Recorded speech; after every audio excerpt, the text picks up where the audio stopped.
Fossey was the county attorney in Cleveland County, Oklahoma. Yeah. You knew that, I guess. I think Mr. Wolf told me that, but I've forgotten about it. Yeah, I visited him up there at one time. Mm-hmm.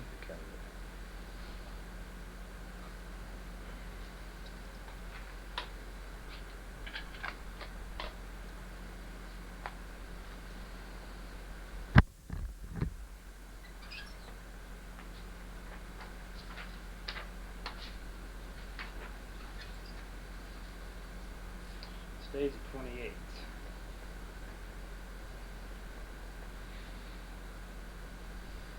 Okay, today is June 28th, 1988.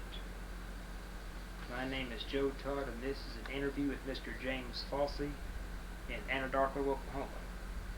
And your address is 807 West Colorado. Okay.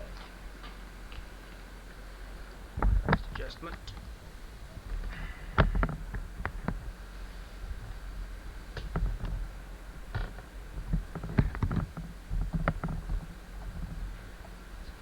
As a matter of fact, I think I'm gonna move this on this side.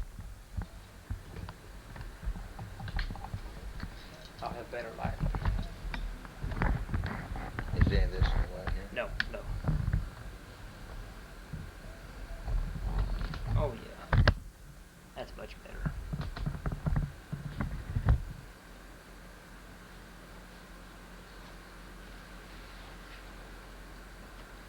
Okay. Mr. Fossey, where were you born? I was born in Buffalo, Oklahoma, out in Harper County. And when's your birthday? May the 22nd, 1918. And who was your father? W.J. Fossey. And your mother? Edith M. Fossey. Edith Anderson Fossey. Anderson. Were they both from Oklahoma? Yes.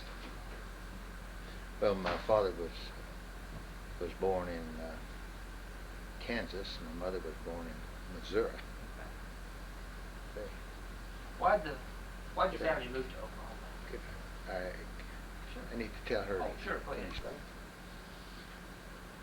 Why did your parents move to Oklahoma? Do you know why? Well, I think that the homestead rights, land availability, and my mother's folks homesteaded out there. My father had homesteaded at Jed, Oklahoma, and later migrated to Harper County. And what kind of work did your father do? He was had a meat market and butcher, strictly a meat market. Did their own butchering. In Buffalo? In Buffalo. What was the name of the shop? City Meat Market. City Meat Market. Did you work there when you were a boy? Yes. What did you do in the meat market? Well, I did everything with bone hamburger meat, grind. And we even made chili and stuffed bologna. Had a smokehouse. It was strictly the old meat markets with sawdust on the floor, and they did have a few sell crackers and pickles and things like that, but it was just strictly a meat market. The grocery store was on up the street a few doors. How big was Buffalo in those years? Oh, I think probably at that time was about 1,200 population. I think the maximum has been about 2,000. And you go through school in Buffalo? Yes. Graduated in what year? 1936. 1936. I was going to ask, about the dust storms around Buffalo. We had some. How bad were they? Well, you've heard all kinds of stories, but you could not see the light bulbs hanging burning in the room. You could see a glow in the distance, but you couldn't distinguish during those blows. that time our electricity was a single light hanging from the ceiling on a cord. And, you had to sleep with a wet cloth over your face to filter out the dust. How'd you keep the dust out of the house? They really did, and they tried to seal the windows and stuff newspapers in the cracks. It was an endless job for the housekeepers to clean up. What about eating meals in those dust storms? How'd you keep from eating dust? Well, I don't know. You really didn't, I suppose. But there was dust in the air, all the, following one of those fronts, I suppose they would call them now. We didn't know them as fronts, but they just say a blue northerner would bring in the dust from Colorado, and it would be several days settling out. And I'm sure we consumed dust. It wasn't, but dust pneumonia was a cause of death for a lot of the older folks. Consumption was the term that they used. Died of consumption. Pneumonia, I think, would be now. Could you describe what a dust storm looked like when it was approaching? Well,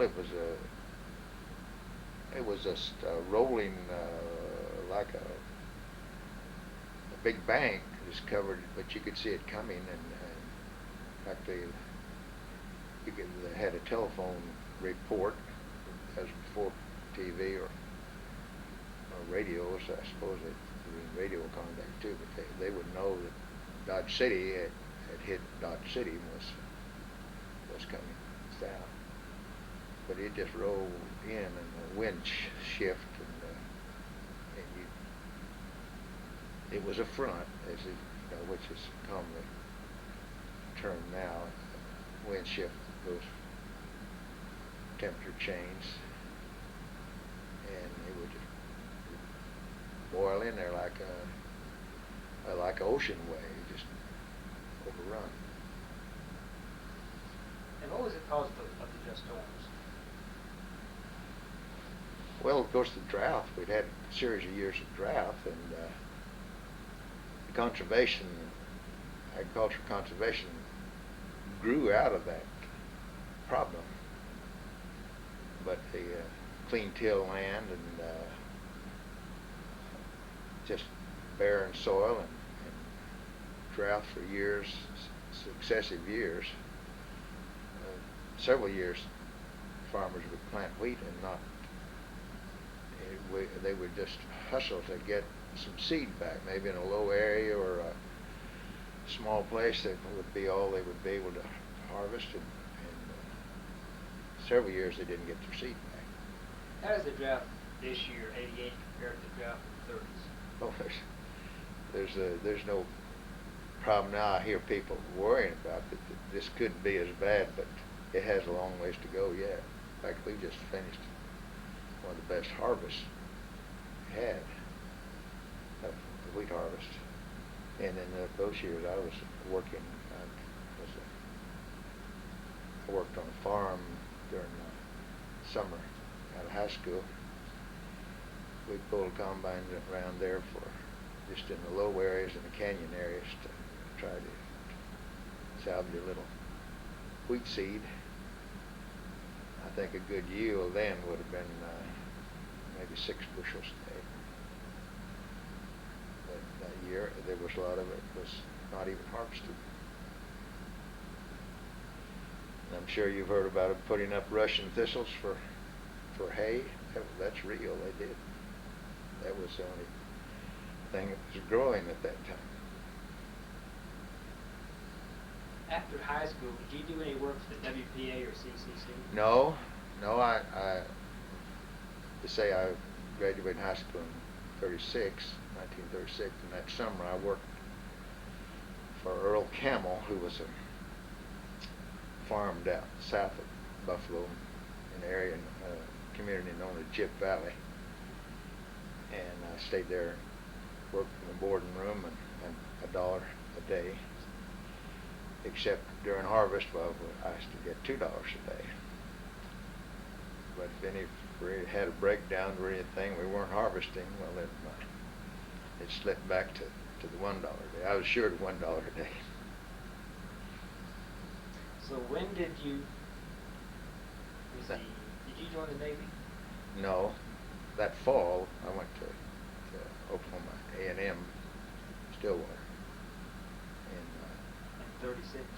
Fall was 36. I took my summer savings and went to there, and I was able to, my county agent at that time was encouraged several of us, 4-H members that he took a special interest in several of us and took us down to Stillwater. It was a complete foreign experience to go to college at that time, for our family at least, and others too. And he helped me get located. My butchering experience got me a job at the grocery store on evenings, and I'd dress chickens and grind hamburger, and worked 2 evenings a week and all day Saturday. And then later on my application I had at the student employment office, I had shown butchering experience, and I got a job as a butcher at the college cafeteria, which was really a bonanza. Where was that located, the college cafeteria? Stillwater. Yeah. Well, they've torn that building down now, but it was out there on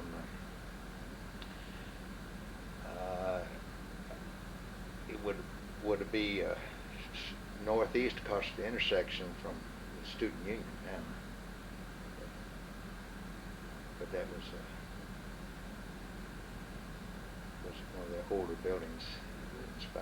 Are you familiar with it? You know where Hanner Hall? Yeah. Well, it was the first building. Okay. Right, joined Hanner Hall. I stayed in Thatcher Hall, which was across the Morrill Hall was in between us. Yeah, I went to school there for 3 years. Oh, did you? Yeah. Well, then it was Hanner Hall and Thatcher Hall. I stayed in Cordell Hall when I was there. Yes. Now they built Cordell on 39. I think so. Yes. 38 or 30. Let's see, 30. I graduated in 40. My brother came to school, and I was able to get him located, and he stayed in Cordell Hall and butchered for Cordell Hall and Murray Hall, which is girls' dormitory. And it was a good job. It paid. We got 30 cents an hour when the student labor was 25 cents an hour.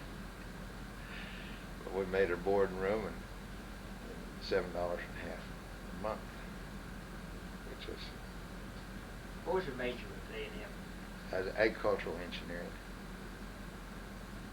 Do you take part in any sports? Oh, I went out for, the required physical education, wrestling, 1 semester of boxing, but I didn't, no team sport.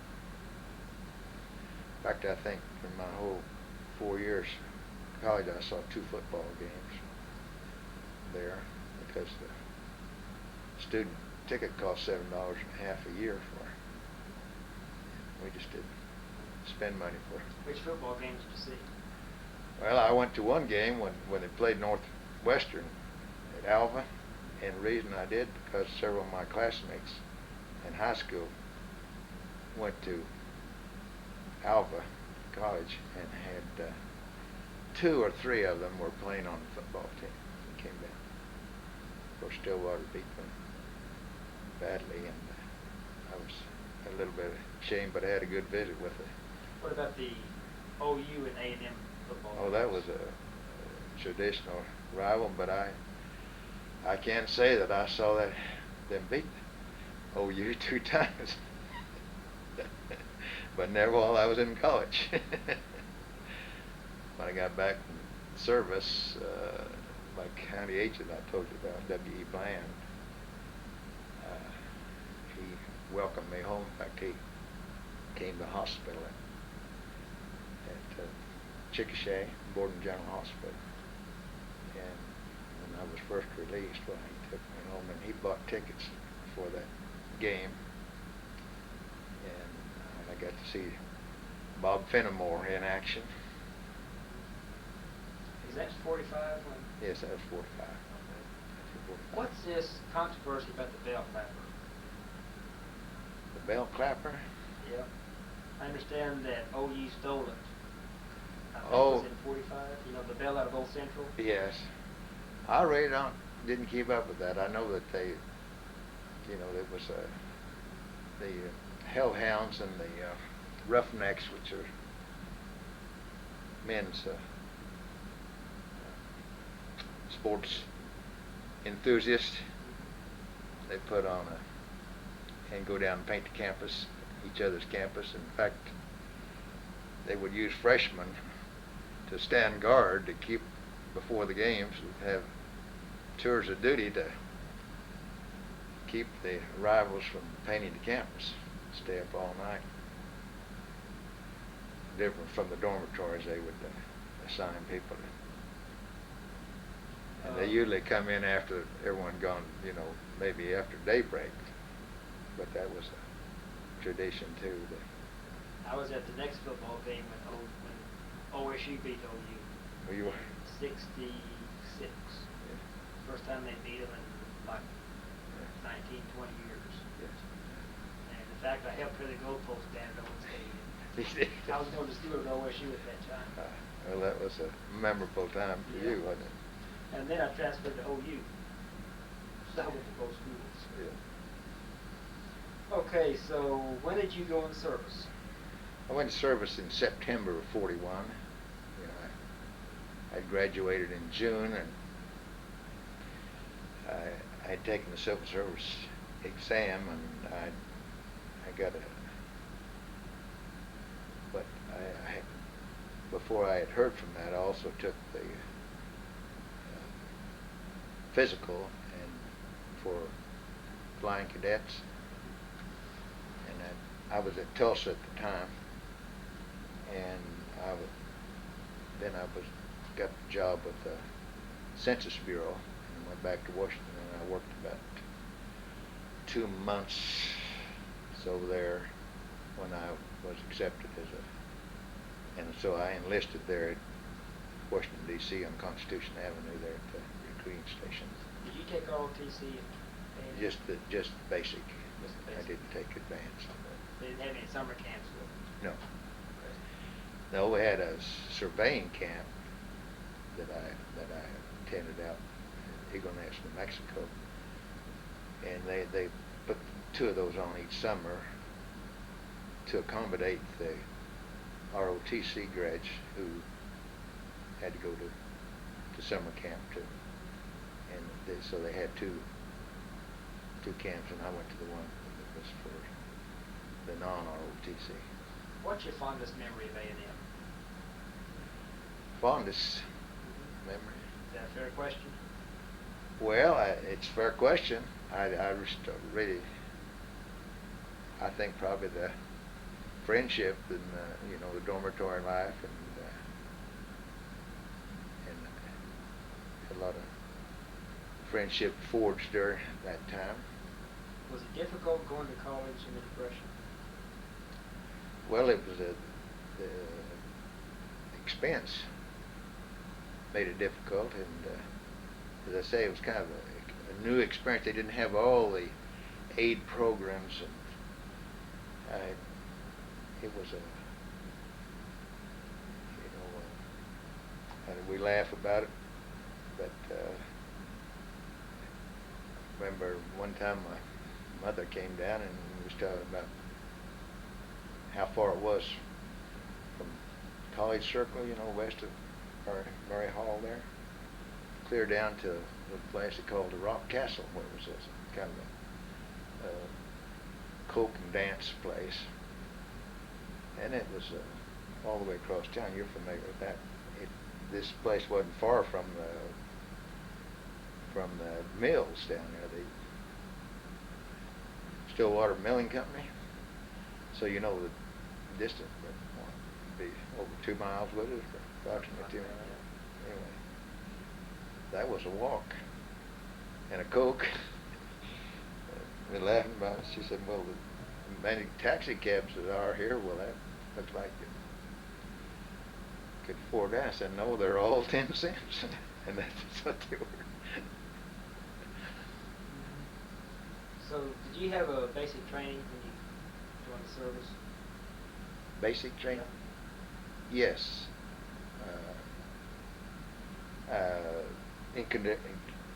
I went to primary flying school in Tulsa, which was under contract with Spartan Aviation, and I went to Randolph Field, San Antonio, for my basic training. Now, were you in the Army Air Corps? Yeah, Army Air Corps at that time. This was before the Army Air Corps. Would you give me just relate some experiences in flying school at Tulsa? Well,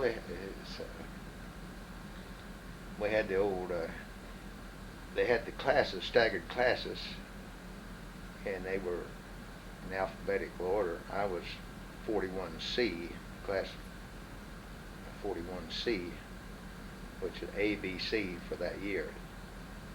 And I think the class before that was 40G, so they had that series of that many when they first started the program.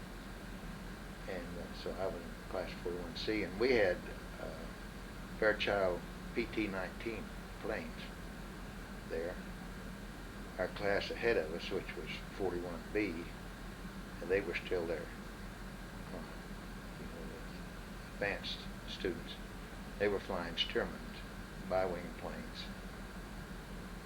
17s, PT-17s.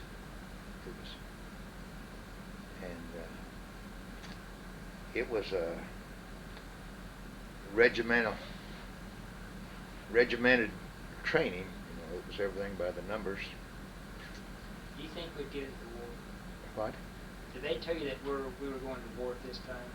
No, they didn't. But people who were more knowledgeable than I were given a lot of thought. When I was, school at Buffalo, I used to deliver papers. There was a fellow there that, who read a lot. Very, very modest living. Yeah, he had a large family, but he subscribed to Daily Oklahoman when it was 13 cents a week, and there were a lot of people that didn't have a newspaper.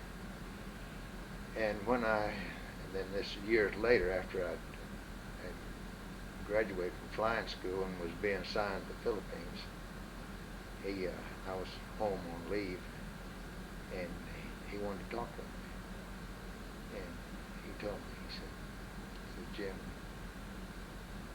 we're going to be in war with Japan."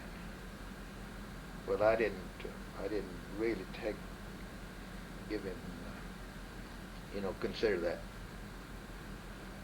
as serious, because at that time it was Germany and England, where the break was. But when I got back, he was still alive for a year, and I asked him, his name was Bill Mitchell, and I asked him, I said, "Well, what?" He said, "Jim," he said, "anybody that kept up things at all knew that was coming." And then later, in there's things that was developed by it was apparent that,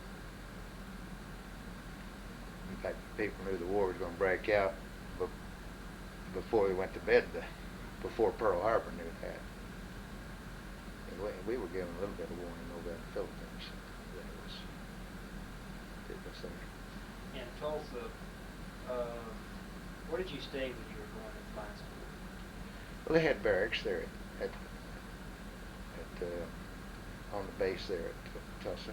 Was that at the airfield? Yes. And they had, it was under contract, as I said, primary flying. They had several of them had sprung up there, and more in 1941 there.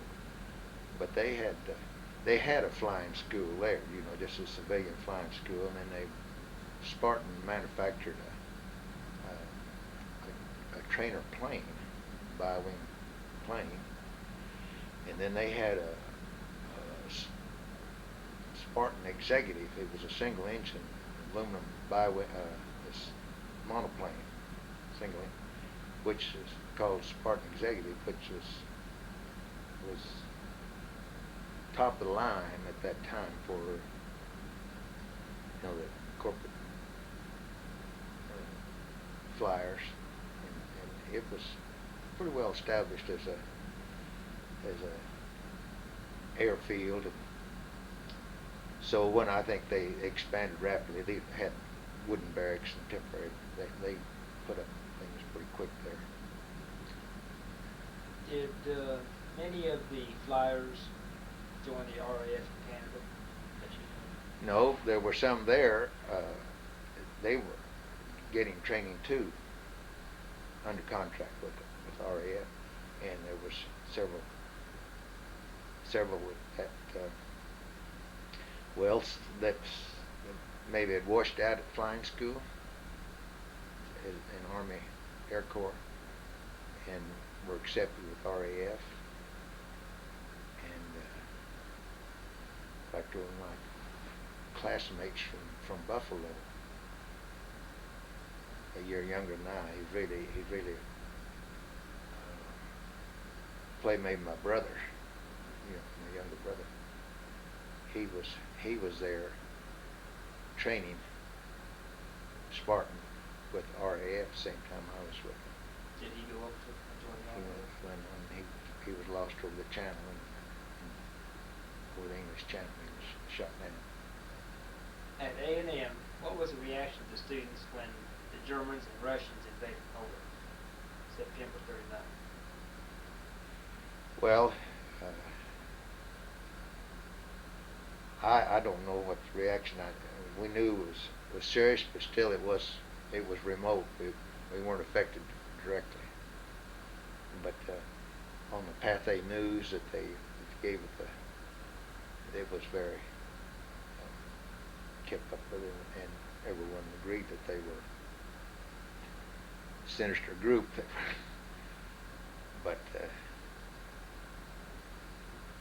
you know, there was some possibility that we'd get involved, but at that time, it was still 2 years before it happened. How did your training in Randolph Field compare to your training in Tulsa? Well, it was, of course, it was even more regimented. And they had,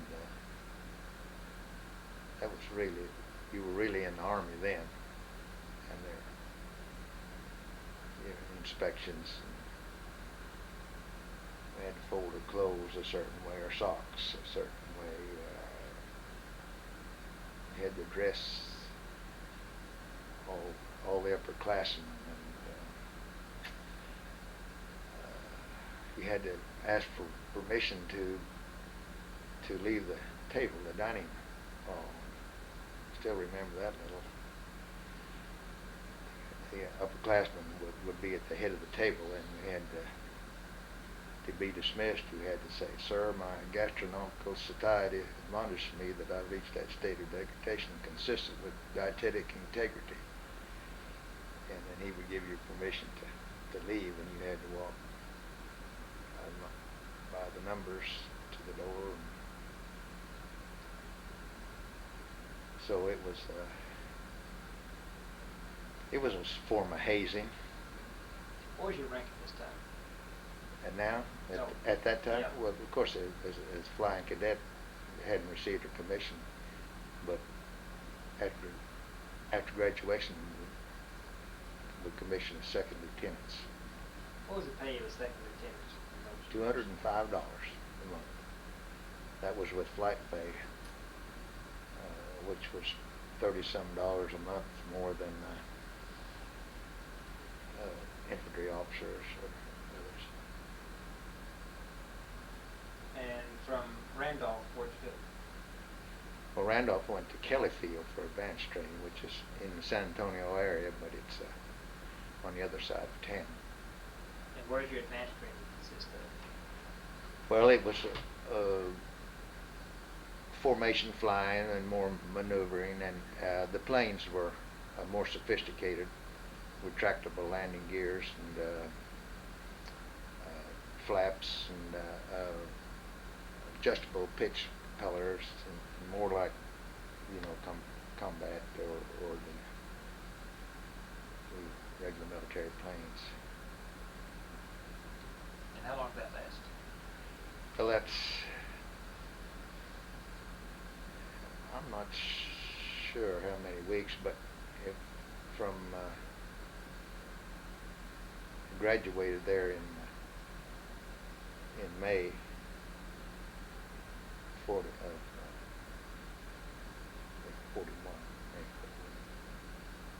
And had gone, I think it's about, I guess about 3 months. Went down in the fall to Randolph Field. So it was about at least 9 weeks, I think, or 10 weeks. From Kelly, where'd you go? Well, my first assignment was the Philippines. I was on, I had assignment there at the base for a while they were getting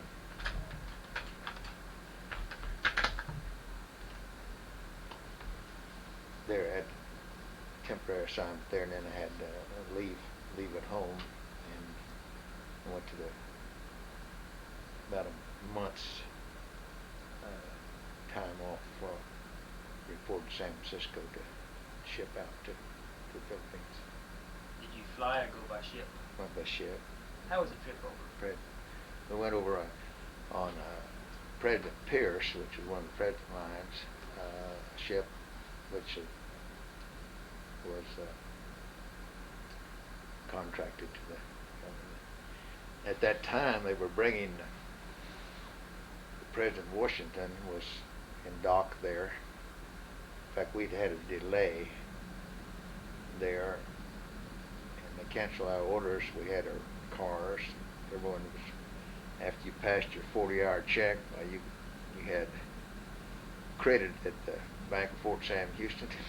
You could buy a car for $25 down, $25 a month until graduation, and then the payments picked up after you.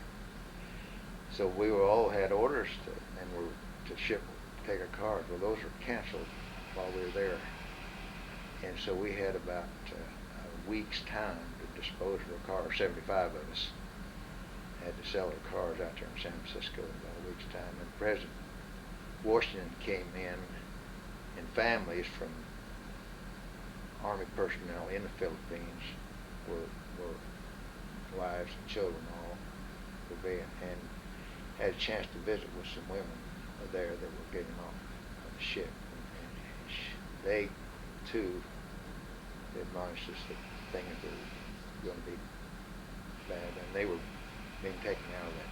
So, anything happened on the trip over the Philippines? To me, or to? Or just on the ship? Hit any storms, typhoons, or? No, nothing. One day I was asleep when they pulled out. We'd sat around there all day waiting to pull out, and I was asleep when they pulled out late in the evening, and they came out and said, well, we're moving out. If you want to see the Golden Gate Bridge, better get on top deck. So we all went up on top deck and watched the Golden Gate Bridge faded away, and the seas were rocking then, and I was anxious to get back and lie down, because that was the first introduction to seasickness. Did you get seasick? You know, it was uncomfortable. I had experienced a little of that flying, but I had to overcome that. Because, then the next day, why, the seas were calm. So where did you land?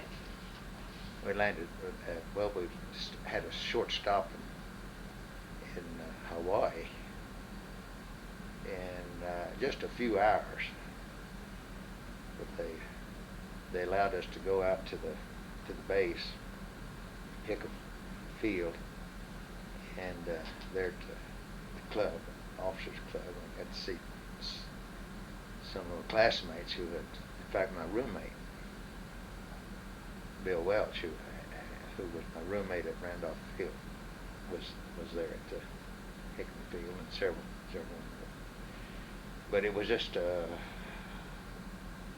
don't know, maybe two hours or so there, and we had to be back.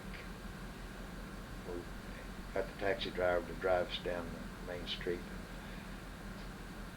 along there, but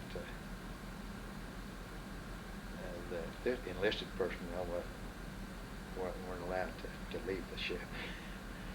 So it was just, so that's the most I've seen of Hawaii, because coming back it wasn't allowed off.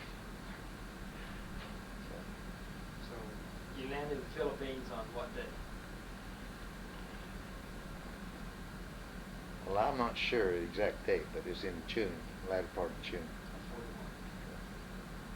41. You land in Manila? Manila. What was your impression of the city? Well, it was impressive. You know, it had the Oriental construction and the odor. And what was the dress. reaction of? Yeah, that's. What was the reaction of the Filipino natives to the Americans? At that time, Americans were held in high esteem. There was no adverse feeling at all as there is today. Yeah. In fact, the Filipinos later, you know, when after the capitulation, Filipinos just lined the streets and were in tears as they were marching us by, you know, on the Death March, and as prisoners too. Even while we were in camp, out on work details, they would try to give us the victory sign, the V for victory, and they were very supportive of the Americans. Where were you stationed in the Philippines? At Clark Field, At Clark Field. Clark Air Force Base. What was your average day from June until December 8th? Well, we were the days were short over there in the tropics. It would be about 7 o'clock till noon, and there was a base order there that you change uniforms twice a day. In fact, that was and you would be in whites after 4 o'clock. You had to have white uniforms on. What was the reason? After just the tropic. That was a tradition in the tropics. You wore white uniforms after 4 o'clock in the evening. It was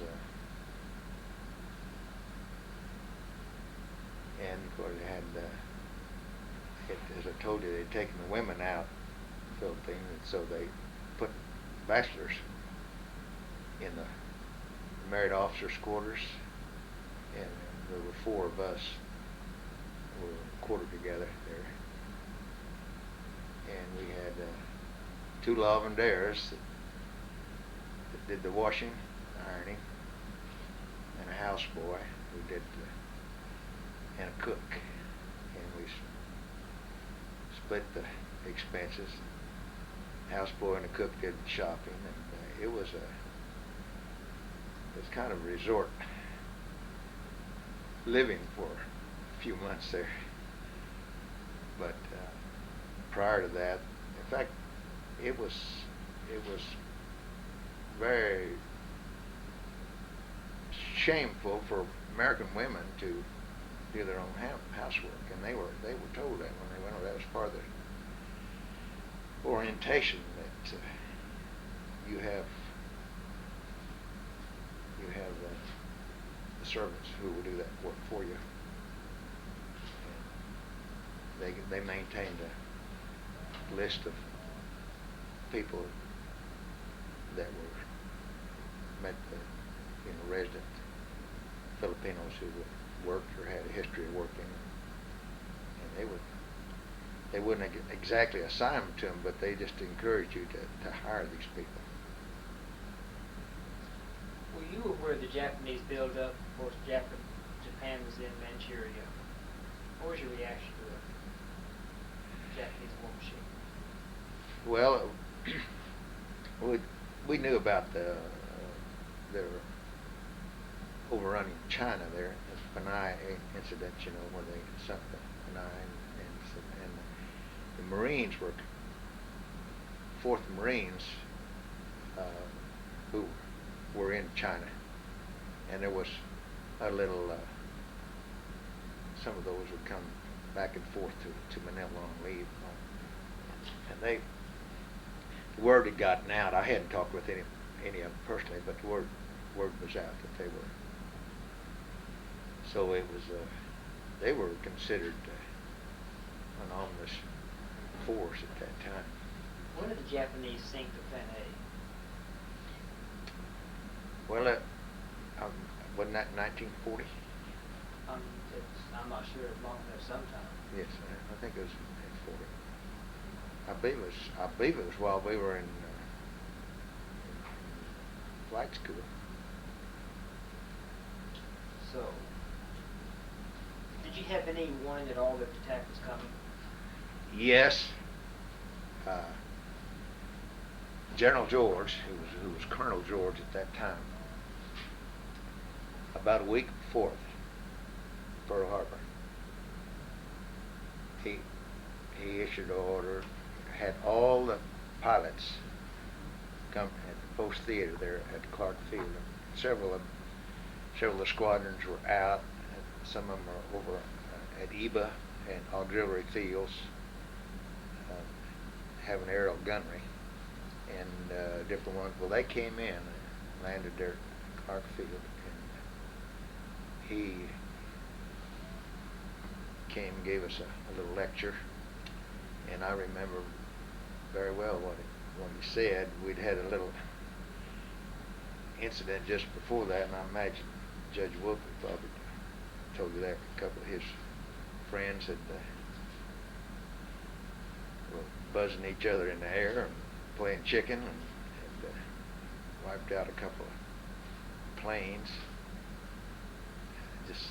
They were P-35 planes, and when he came in, we were all waiting, sat around there laughing, talking on. When he came in, things got a little quiet, but he told us, he said, better get serious. He said some of the things we've been doing, he said, could be sabotage or enemy work. He said, we are losing planes here, and he said, you're not a suicide squad. You're not a suicide squadron necessarily, entirely, I believe he said, but you're damn near. And boy, I mean, you could have heard a pin drop then. And he said he wanted everyone else to take on a serious attitude. There are going to be assignments made, disperse your planes. We wanted everybody to file a will in the squadron safe. And I mean, we went out of there. It was a grave situation. And thank God we had that little bit of warning, because we went out and we had the engineers came, and I had a detail on revetments, building revetments, knocked the drum heads out of barrels, filled them with sand, dispersed them around planes, and we walled up a trench right there outside the operation tent. We moved out of the hangar and moved out, and that was our operations. And the sand, this volcanic sand, just was sipped in, but we lined that trench there for a distance with wood, and that was operations. And they made some zigzag trenches there with a ditching machine. And the day they hit us, which was right at noon, a few hours after Pearl Harbor, we had heard about Pearl Harbor and had planes in the air. When they hit those trenches,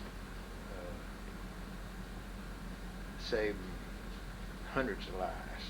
If it had been above the ground, it wouldn't have been as it was. It was terrific. Tell me about the morning of December. Of course, it's December 8th in the Philippines. That's right, across the date line there. Yeah. Tell me what happened that day. Well, we were alerted that morning, and I think it was about 7 o'clock in the morning, that they came to various quarters and picked us up in staff cars, and that told us what had happened. And they had a group. Colonel Moore, Joe Moore, he was the captain at that time. He was our squadron commander,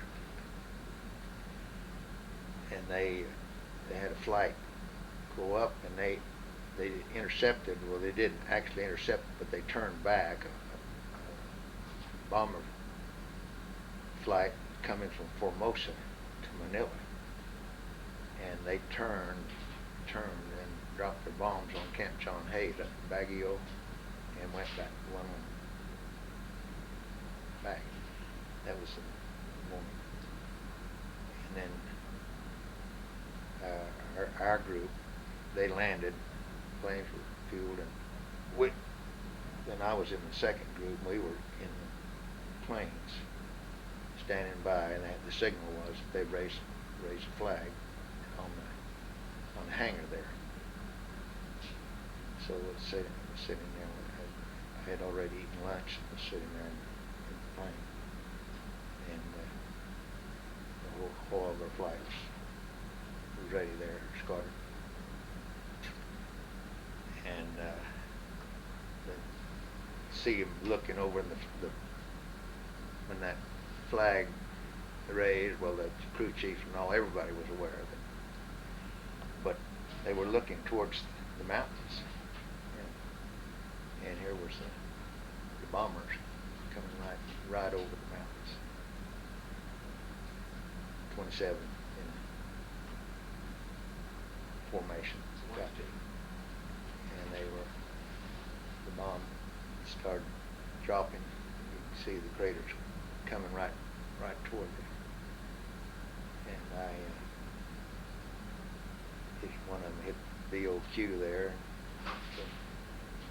And I was, of course, taxiing out then when we raised the flag. Everybody cranked and was ready. We're moving out, and so I kicked my plane over towards the crater, hoping the next one to go on by, but because it was in line there, just reared me. My left wing flew up and rocked over. But I was out out away from the Kogan grass and fire area, and was able to, after they went on by, so the smoke started clearing. I taxied on out there out of the fire zone. Everything burning there. We lost several pilots burning right there. You ever get up in the air? Ever get the plane up? No. 3 planes got off. The squadron commander. I was in the second flight, and it was only the Captain Moore, Randall Keeter, and Gilmore. Only 3 that got off. The rest of them were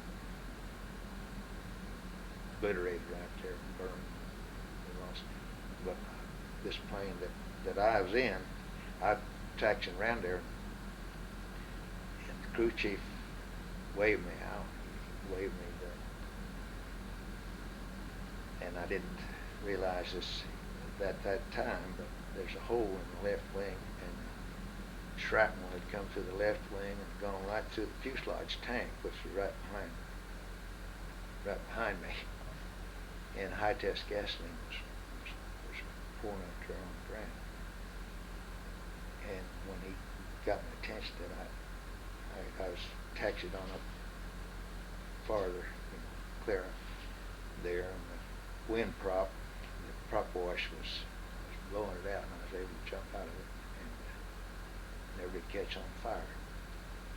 In fact, after I recovered a little bit, I ran to the trench there, and after I recovered, I went back out there and cranked that thing up. It has an inertia starter, and got it clear on up out of the up to the end zone there. And it was one of them we was able to repair later, number 21. What happened to 3 guys that got off the ground?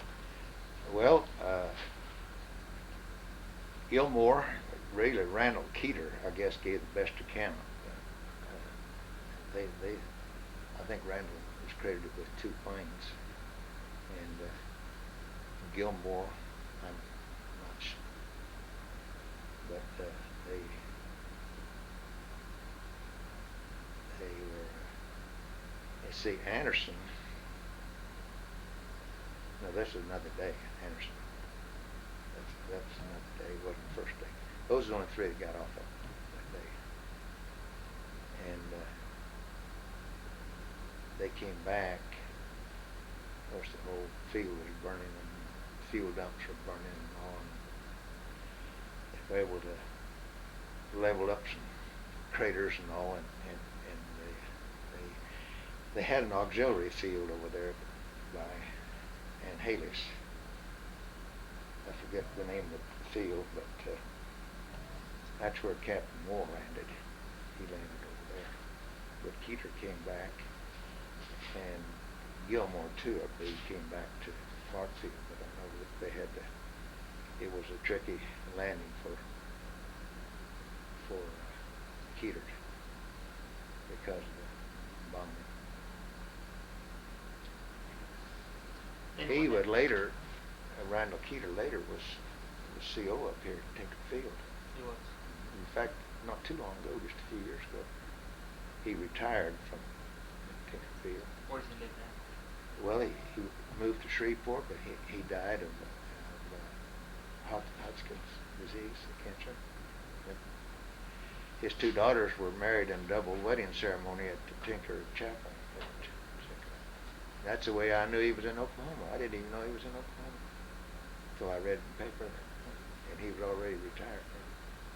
So what did you during the attack? What happened? You were in the airplane. Yeah. What'd you do? Well, as I say, I got the plane out, and I got under I got out there, and strafers came in immediately behind. There's just a short lull I'd crawled in under a car there, and I heard this man moaning. He'd been, the old side was torn out. So the keys were in the car, and I got him, loaded him into this car and took him up to the hospital. He was I've forgotten his name now, but he was from Austin, Texas. He was a non-flying officer, reserve officer being called up. He worked in a bank in Austin, Texas. He was a friend of Ben King, who was from Austin, Texas. And then while we gave him that hospital, strafers came in, and they strafed everything there and came up right over the hospital, and the shell links and empty cartridges were falling right in on and had patients all over the open area there, just bringing them in every way, trucks, cars. But that's the first machine gun I heard fire, was the Japanese machine gun. I hadn't had aerial gunnery. Hadn't fired a machine gun. And the first machine gun I heard fire was Japanese. How long did that last? Oh, I suppose less than 30 minutes. They went back and forth, back and forth. But you know, the fuel and ammunition doesn't last too long when you're burned up that way, and they were from the carriers, and it seemed longer than that. Everybody was pinned down there for quite a while. So what did you do after the attack? Then we went back to the base, and then they started picking up our dead, and trying to count for all the roster. They had a roster they tried to run, and we had 2 or 3 that we never did. One was a Sergeant Tapalco, and we assumed that he took a direct hit because we never did find any remnants of him. So how long? And then we set up a little bivouac area out in the base of the mountains, in the timber, and we got trucks. In fact, we just commandeered whatever we could. I got a truck that was belonged to another unit,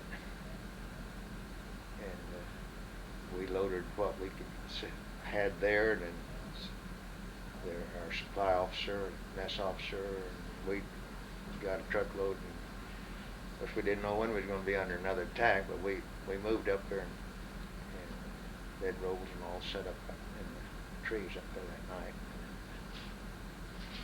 and kind of regrouped the next day. When did the Japanese invade the Philippines? When did they land? Well, it was that later in the week. That was, I believe that the 8th, I believe was Monday. It was Monday there, and I think about they landed up at Perry just about a week later at Perry. They had several flights go up there and strafe, and then the cavalry unit and the infantry were the first ones to engage them up there, but they were pushed back. The cavalry unit was just overrun by tanks, and they get in those roads that were lined with bamboo on either side. There was no place to get out into the jungle, and those tanks just ran them over all the way down. So when the Japanese were invading, what was your reaction? Well, it wasn't hilarity. It was just, it was a grave situation. And where did the Japanese land? Where? Yeah, where? They landed up in Lingayen Gulf, up at the north end of Luzon. And did you have any preparations for the Japanese invasion of Clark Field, or did you prepare for? No, we stayed there at Clark Field until the artillery shells were coming over. We could hear them going both ways there, and they came there to the base and calling for pilots to. They had some planes down there that'd been repairing and changing parts and everything, and they had 2 or 3 of those they wanted out of there, and they knew then that they were close. So we got on out. They assigned me to a P-40E, Model E plane to take down, and they told us where the engineers were dozing down some rice paddies down there, and they had a strip, and there was about 3 or 4 of us went down there, but anyway, the flight leader we couldn't find this place. It was kind of haze, and we couldn't find this place, so we went to Nielsen Field, which is Manila, and Manila had declared it an open city, and they were burning everything, and there was smoke covering. Anyway, this is my first time to fly with a P-40E, which is a heavier plane, and a full load of ammunition. And in fact, I would, if I'd have gotten off the ground that first day, that would have been my first time to fly with a full load of ammunition. But anyway, I came in and made a sloppy landing, and gave it, and got out of control and hit the hangar there. That was Christmas Eve. So I spent Christmas Eve and Christmas Day in the hospital. Yeah. Did you try to repair Clark Field at all? During this interim period there? Yes, yeah, they had dozers and earth movers working all the time, filling the crater holes, and they were. Was it ever usable again before the Japanese came? Were you able to use it? Well, just they had reconnaissance flags out, and but the bombers never did come back. So we lost our B-17s right there. They, in the process of refueling to go to Formosa, and they came up in the southern islands. They had dispersed those along and had deployed them out, and they had come in there and were loading bombs and gasoline when this air attack came, and they just melted down. They were just 4 inches in a puddle of aluminum all up down the airstrip there. So, Japanese landed. Did they give you any instructions? You could hear the artillery. The Japanese are coming down. What they tell you to do? Well, as I mentioned, they called for this detail to take these planes out, and that's when I went down and really this plane belonged to the 21st Squadron, not our squadron, but it was one that they had been. And which squadron are you in? I was in the 20th. 20th Pursuit Squadron, and this was a plane belonged to 21st. They had the P-40Es, which is a later version of the P-40. Ours were the P-40Bs, it had more firepower. It had 50 caliber guns, where ours had 30 calibers. The wing guns, the wing is a heavier plane, more armor too. And you say you never found this field that they were... No, this little temporary field where we Yeah. were supposed to take these planes. We never did find it.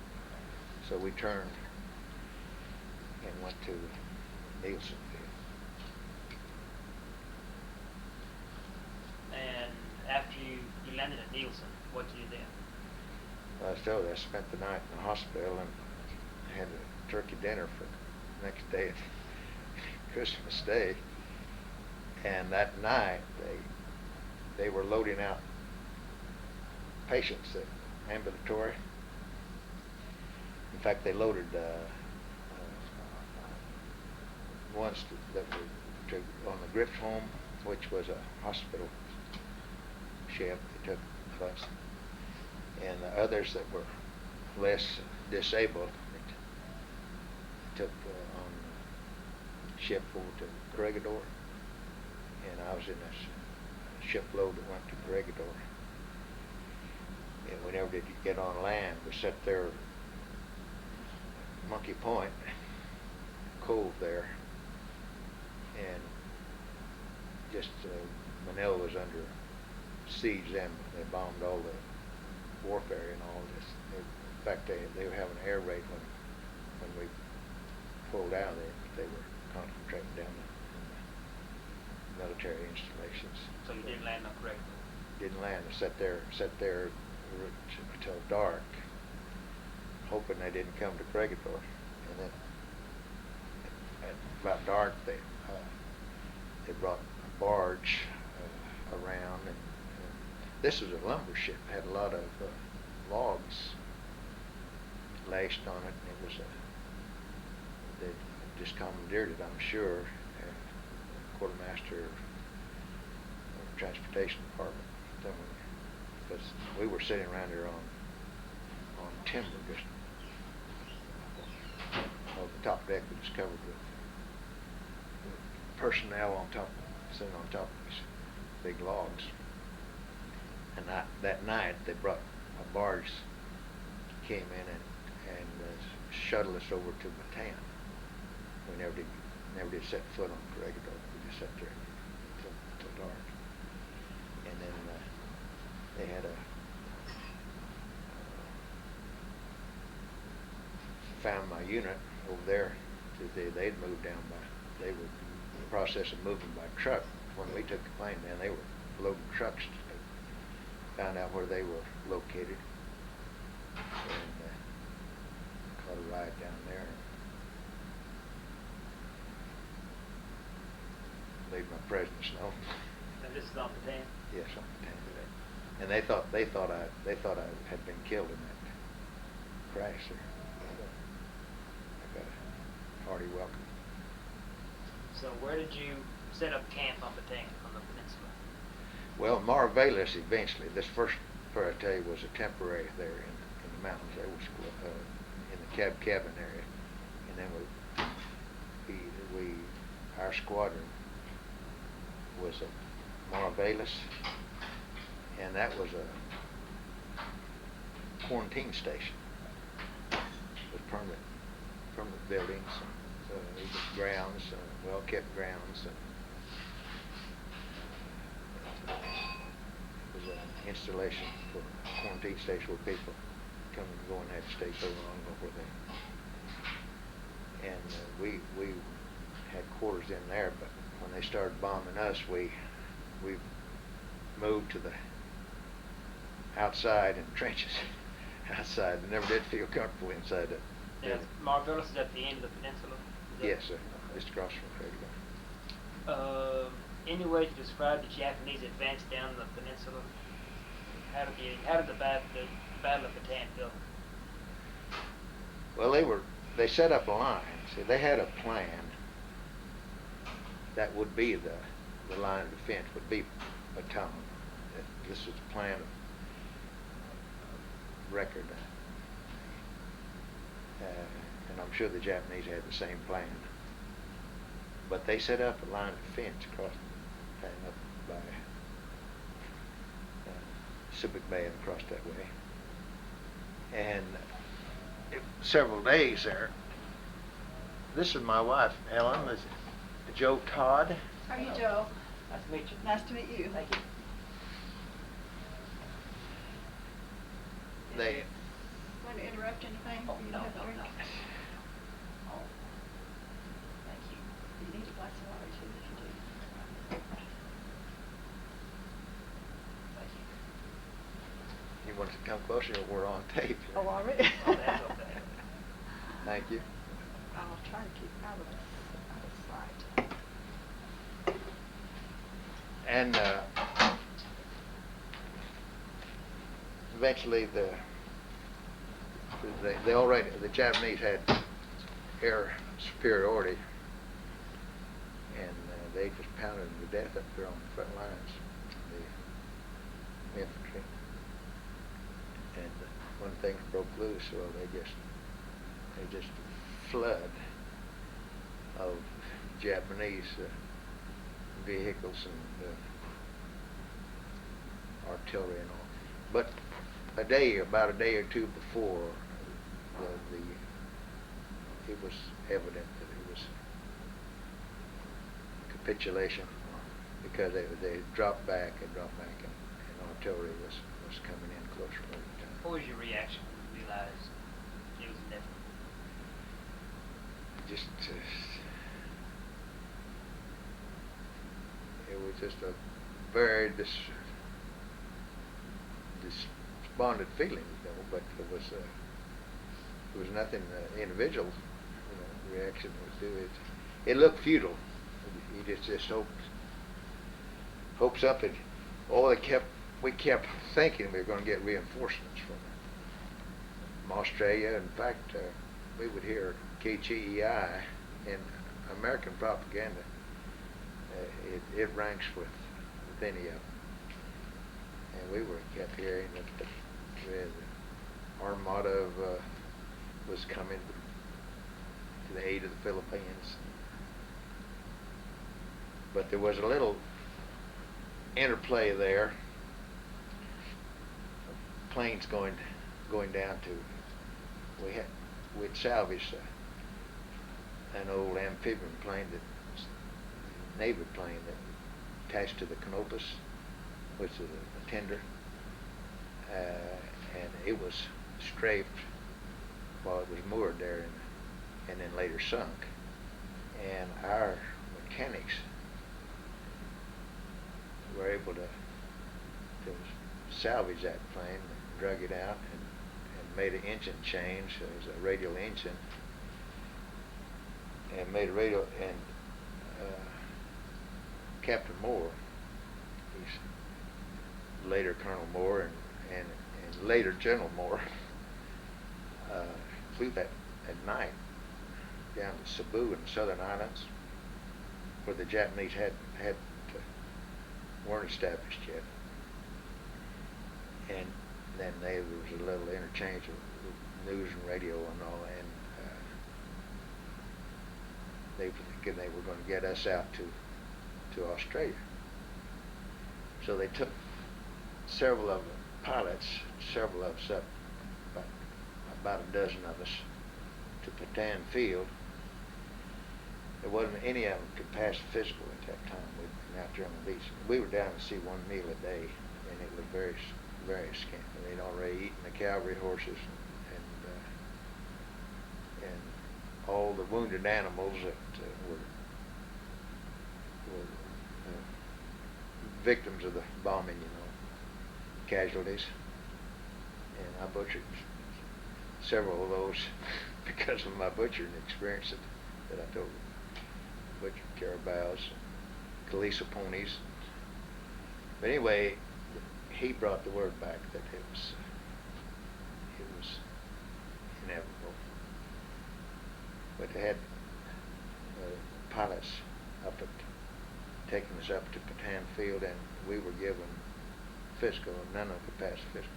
You could sit like I am now and stand up, and you just fade out. Blood pressure would just and there wasn't one could pass the Snyder test, which was a test that they gave for pilots. And they put us on an extra meal a day, and we had that thinking we're going to get out any night. They had a civilian ship, an old Beechcraft Bonanza, the civilian, and a civilian pilot who was familiar with the islands, and he would fly that at night without any radio contact, without any lights or all. We sat around there each night thinking, well, we were outranked, obviously. They'd come over from Cregador, and officers go, no parachutes allowed, and they would take them out. So that's where I was when finally overran us there. But luckily I was in on that to get that extra meal a day, and I attributed my faring so well on the march out there. The fact that I had that extra meal a day there for the last week before we. I understand the Japanese been landing on the peninsula. Yes, yeah. Were you involved in that in getting rid of those Japanese? Yeah, we strafed up there along the pole, and as long as our planes lasted, and then they had a beach defense set up along. We had machine guns out of the burned out planes, and some Navy artillery that had come off the Navy ships. They set those. In fact, some of them were set in concrete. We had one officer there that had little experience in artillery before, and they welded up some stands on these air-cooled guns because they wouldn't last. They wouldn't last very long. Stationary guns, these air-cooled guns, they just burn them out. But they tried to land at night several times, and they had scouting, infiltrators coming in little rubber boats. And then Cregador was firing clear across the peninsula at the craft that they were launching from. They were firing from Cregador across Bataan to there. So they were able to thwart the landings, but the Marines, the Japanese Marines, or their Imperial Marines they call it, there were a lot of those got ashore there, and they were a suicidal bunch. They just in fact, they had a case there where they had captured one, and he just, after he got him up there close to him, he pulled a hand grenade and killed himself, and interrogators too. But they overran a observation post there, which was our Marines, 4th Marines, had an observation post. And they had a man up in the tower, and the others down on the ground,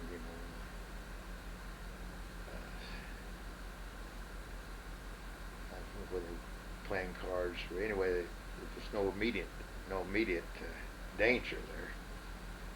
And this little group stormed in there, and they killed everyone of the Marines. So we were aware that they were there on the island. We were called out one night in Chow Line, called out one night to set up a line right there by a bridge because a truck had been the snipers had killed it. Had shot up a truck, and we kept there set up a line along the road that night, and the next morning we combed that area out. We were just infantry then, and we flushed some of them out. One of my killed one.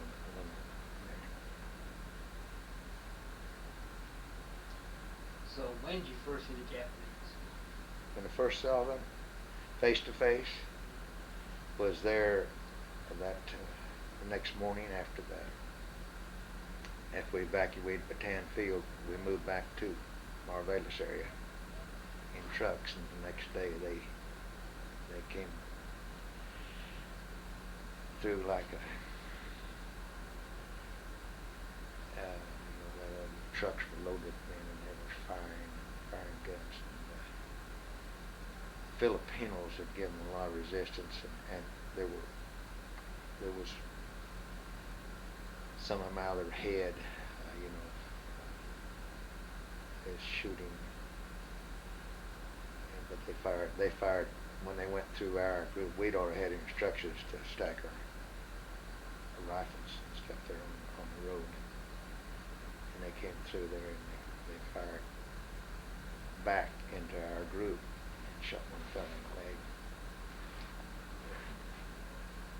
But they sure did put us underground. That was their instruction, that we sit there alongside the road. And what were you thinking when the Japanese came down? When you first saw them, what was your reaction? Well, just thought, this is all. This is it.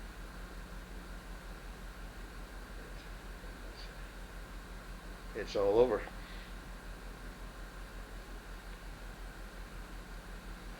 And then what happened?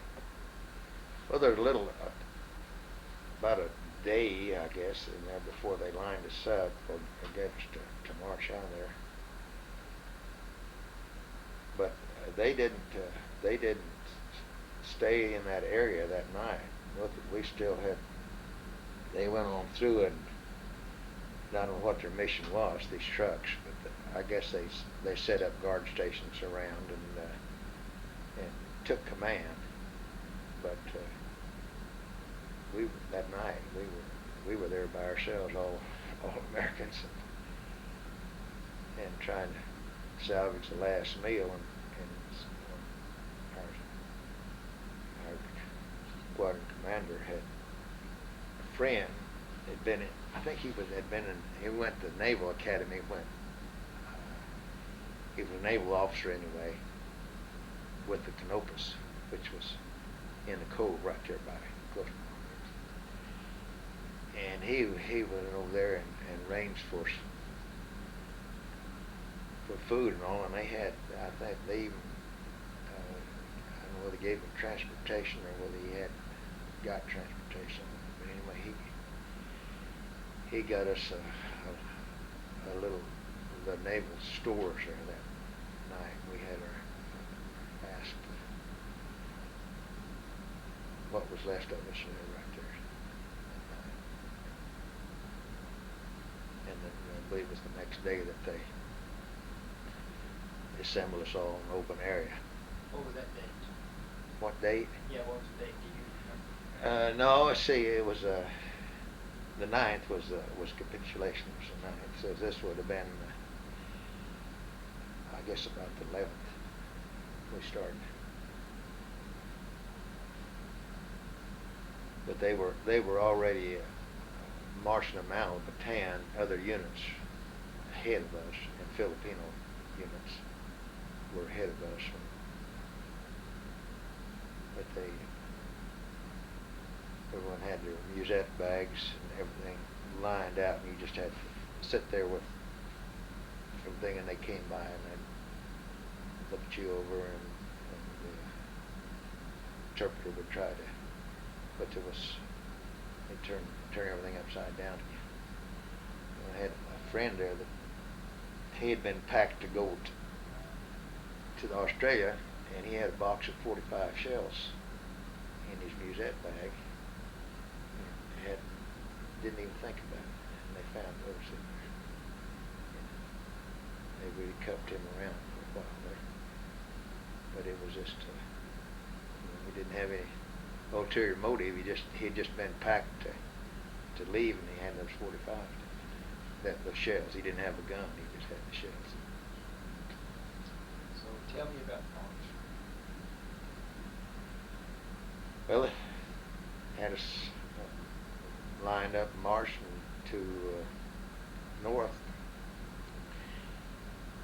The guard and about 100 men. The guards would be on the side, several guards, and they just a forced march. No water, and a lot of the men had malaria. I was lucky I got malaria, but it was after I had been in camp about a week. And the ones that were sick, they just didn't have a chance. Malaria, dysentery. The amoebic dysentery was really stressful on them. And we were behind other groups that come into these stop areas, where they put us up at night, and they had a little artesian well at one place.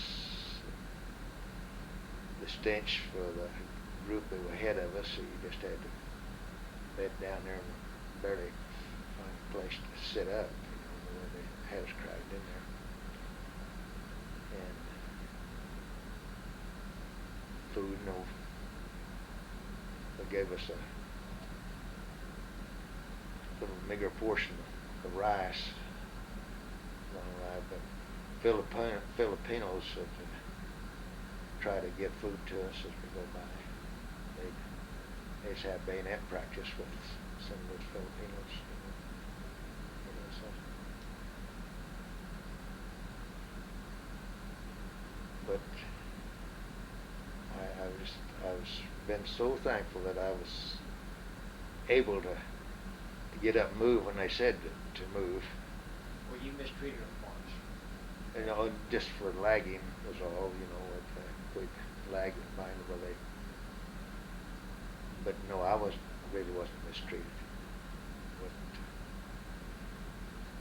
I saw a lot of mistreated. What type of punishment did the Japanese meet after the Americans? On the march, with the butts of the rifle, they really bruised them with the butts of the rifle. So what would the Americans do to be punished? What? Well, just fail to move, fall down. They were delirious, a lot of them delirious. And then we went by a sugarcane patch, and we started right there by the side of the road, start breaking off sugarcane and sucking it, and it just got a pandemonium there, and then they just started shooting over the heads, and then the last ones to run, they beat them with the butts of the rifle.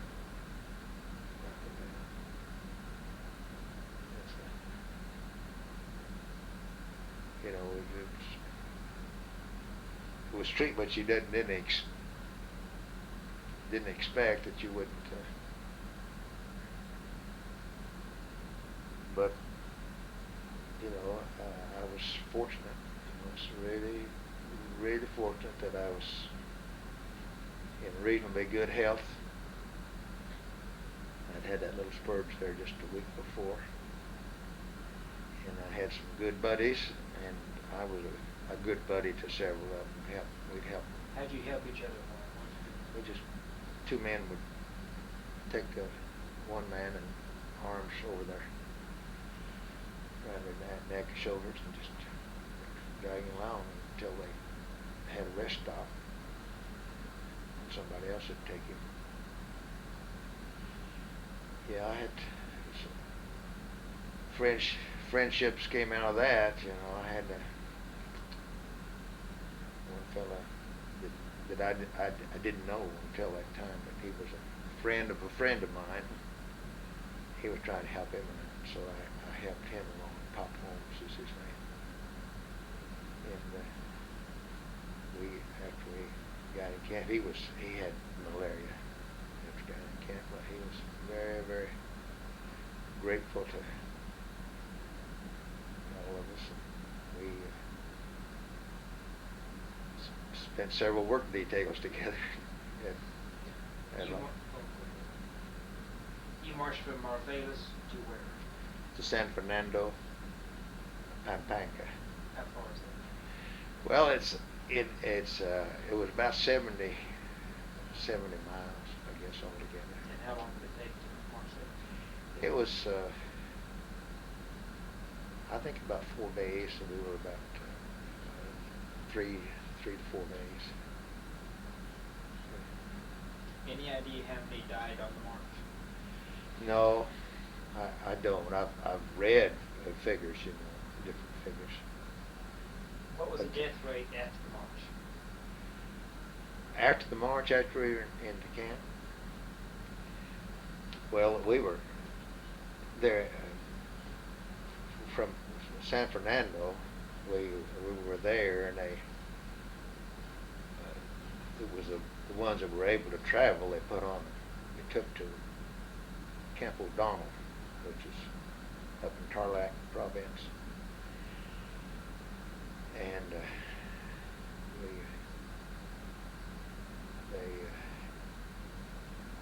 and trucks. Some of them were hauled in trucks, some on rail cars. But that's where the march ended for me, was at San Fernando, Pampanga. And we got up there to Tarlac, there, Camp O'Donnell, and that's we were bearing, you know, Filipinos were running on up around 150 a day. I think we were losing probably about half that much a day. Oh, you Filipinos losing something more?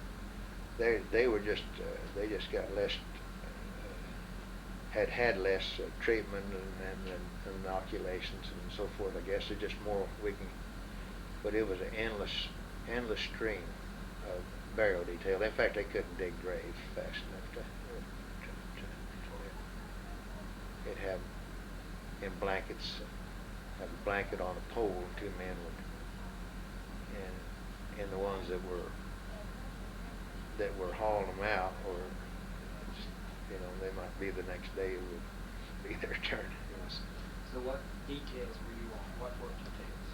Well, none there at O'Donnell. There wasn't anybody that was able to work there at O'Donnell, and there was in fact the only details they were pulling was burial details, just to dig. They couldn't. Are those bodies still there?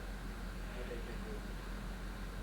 I don't know. They've established a cemetery there. You know, a national Philippine government maintains it. But then we were moved by truck over to Cabana de Juan, and that's where I spent the greatest time. And we got over there, and well, I think it was in maybe we spent about 2 weeks in O'Donnell, where they took us over to Cabana de Juan, and then I was there until December of '44, so it was really better part of 3 years over there. What did you do at Cabana de Juan? What did you do every day? Well, they had work details. We farmed, we cleared some wild land growing up in Cogan grass and ant hills. We leveled ant hills there, you know, 4 or 5 feet high.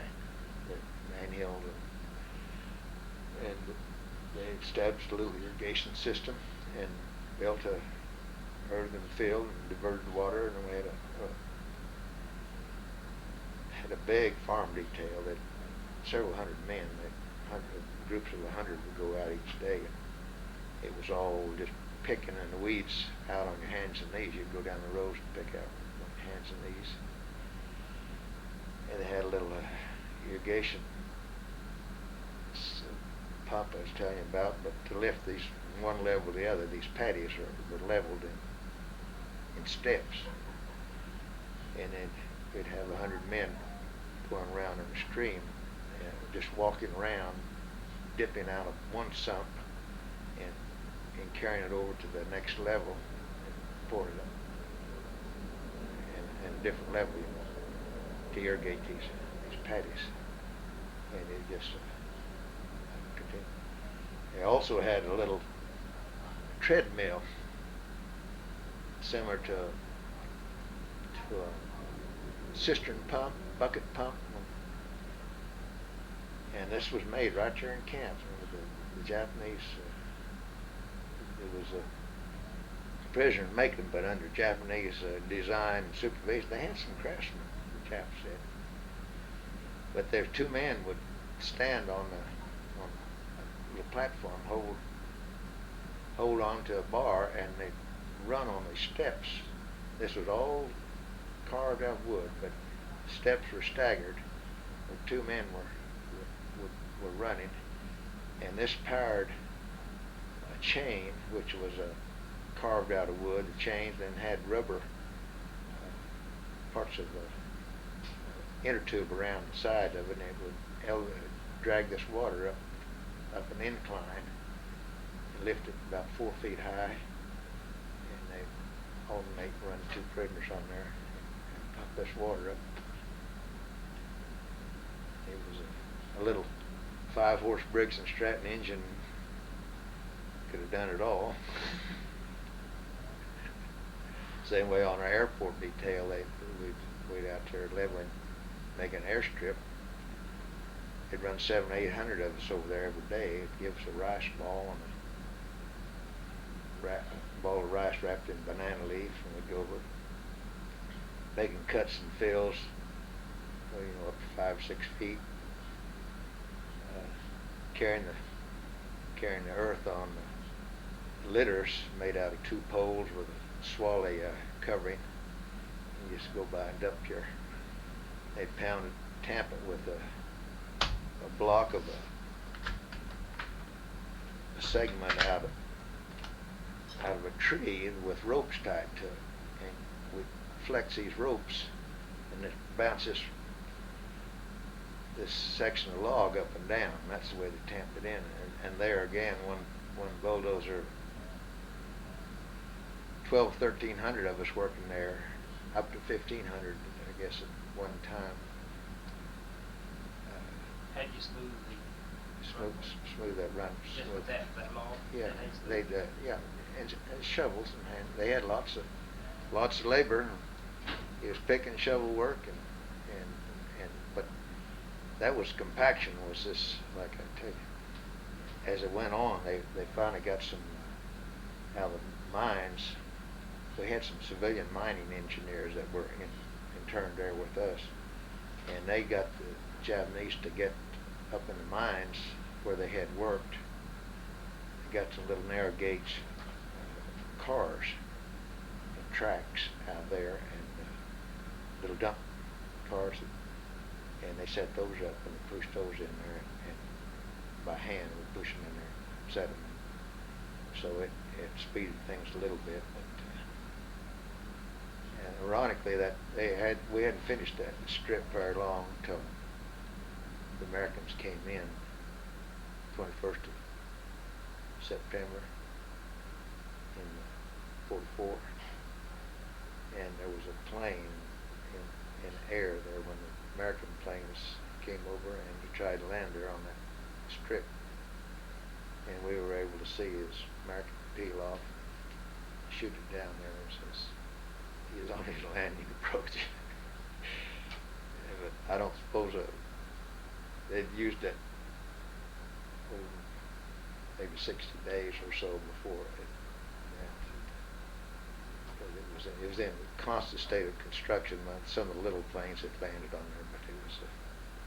What type of barracks did you have to live in? It was a typical tropical construction up on stilts, short, about 2 feet off the ground.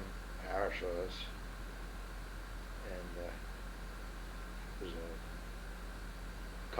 covered with nipa. They call it nipa.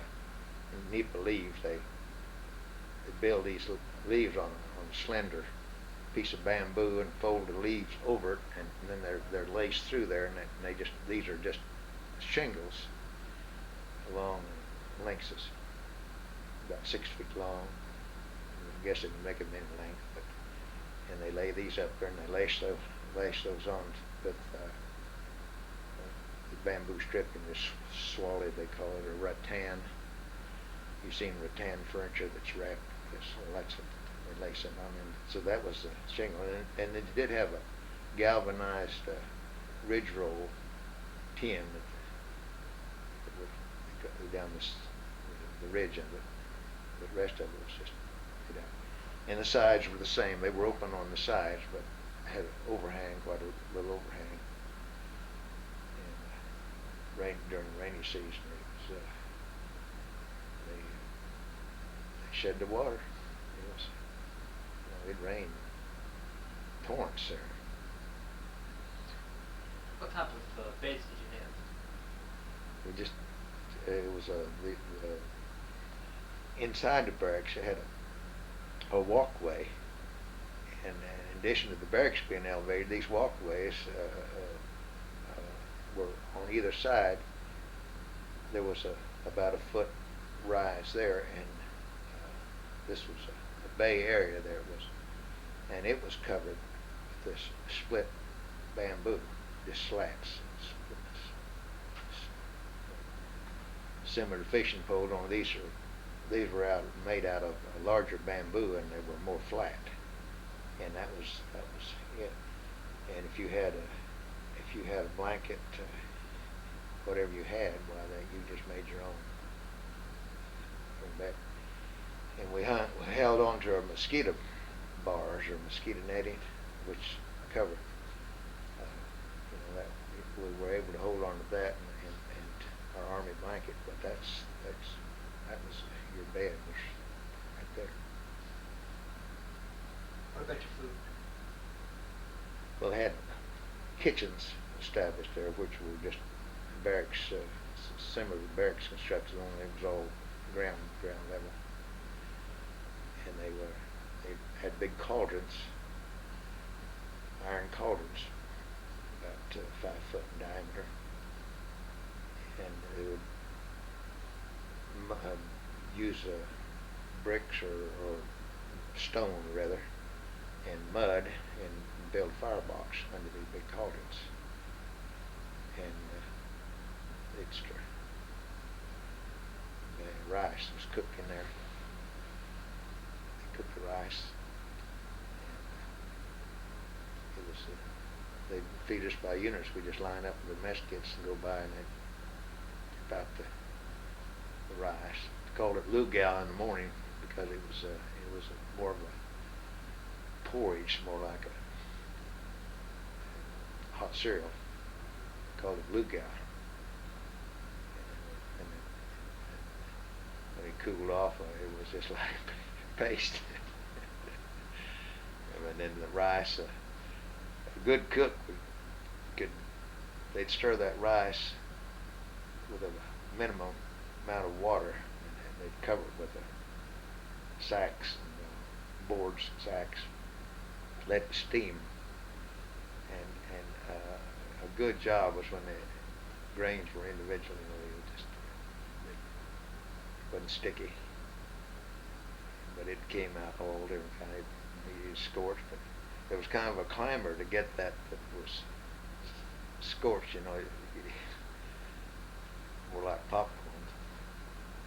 But the kitchen personnel have always had their privileges on that. That was a choice detail to work in the kitchen. Did the Japanese give you any information how the war was going? No, nothing you could rely on. To be out on work detail, the guards, some of them would converse with you or try to learn a little English. Some of them were a little sympathetic actually with us. We were working on the wood detail, the one guard and 2 wood choppers.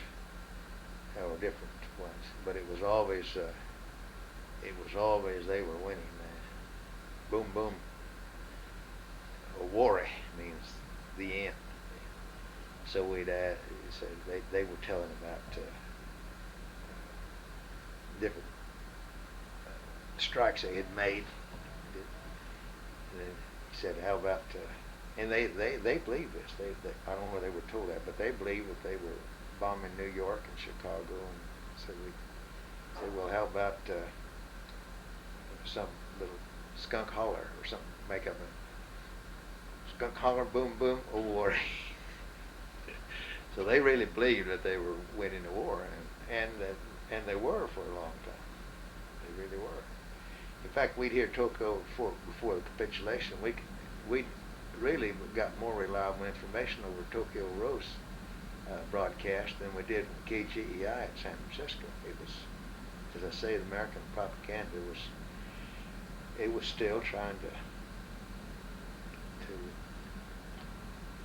bolster us or to hide the truth. What was your average day at Commander Command? About 10 hours a day. You mean a work day? Yeah, what time would you get up in the morning? And how many times did you have roll call? Well, they had that bango, they called it roll call. We'd have it What time? by the barracks. About 7 o'clock, I judged. No one had any watches. It was just and it varied. The Japanese would put had an American headquarters called down there, and we had a Major Smothers. And I understand he's the father of the Smothers brothers. Are you familiar with that or knew that? No. He would be the one, the liaison officer that would come around. See, we called it American headquarters, but it was just across the gate from the Japanese, and they would come over there and they relay and the interpreters would converse it, and they would call for a detail, certain details, so many men and all, and then he would come around the individual barracks, depending on how many were on able-bodied, ready to work, and sometimes they would call for more than sick.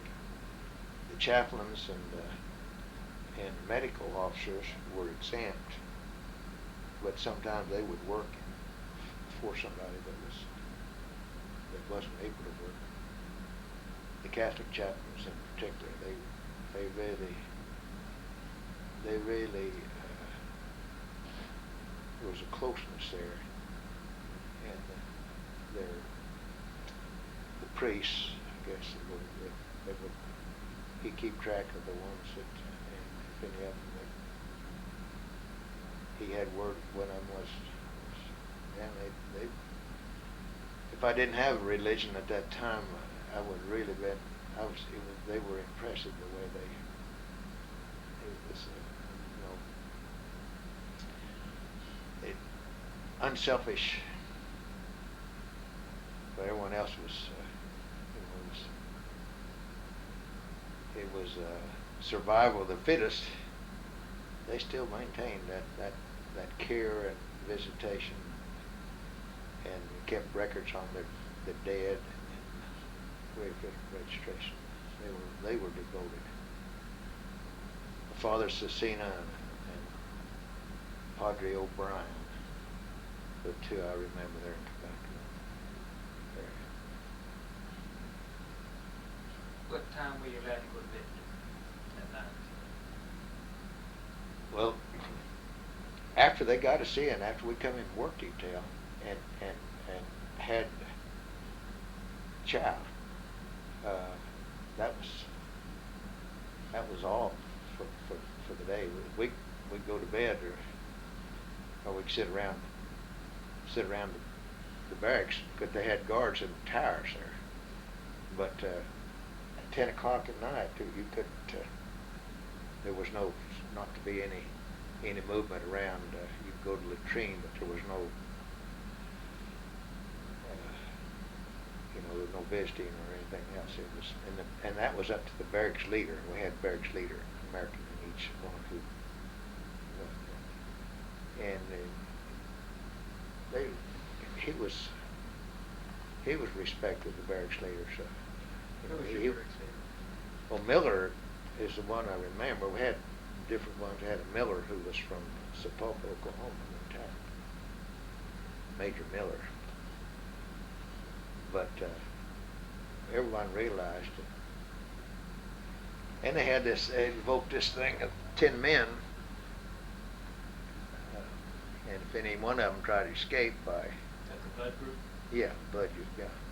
So you kind of kept track of those. If they shifted around everything, well, you were aware. Do they have any escapes in Commander War? Yeah, they had. Well,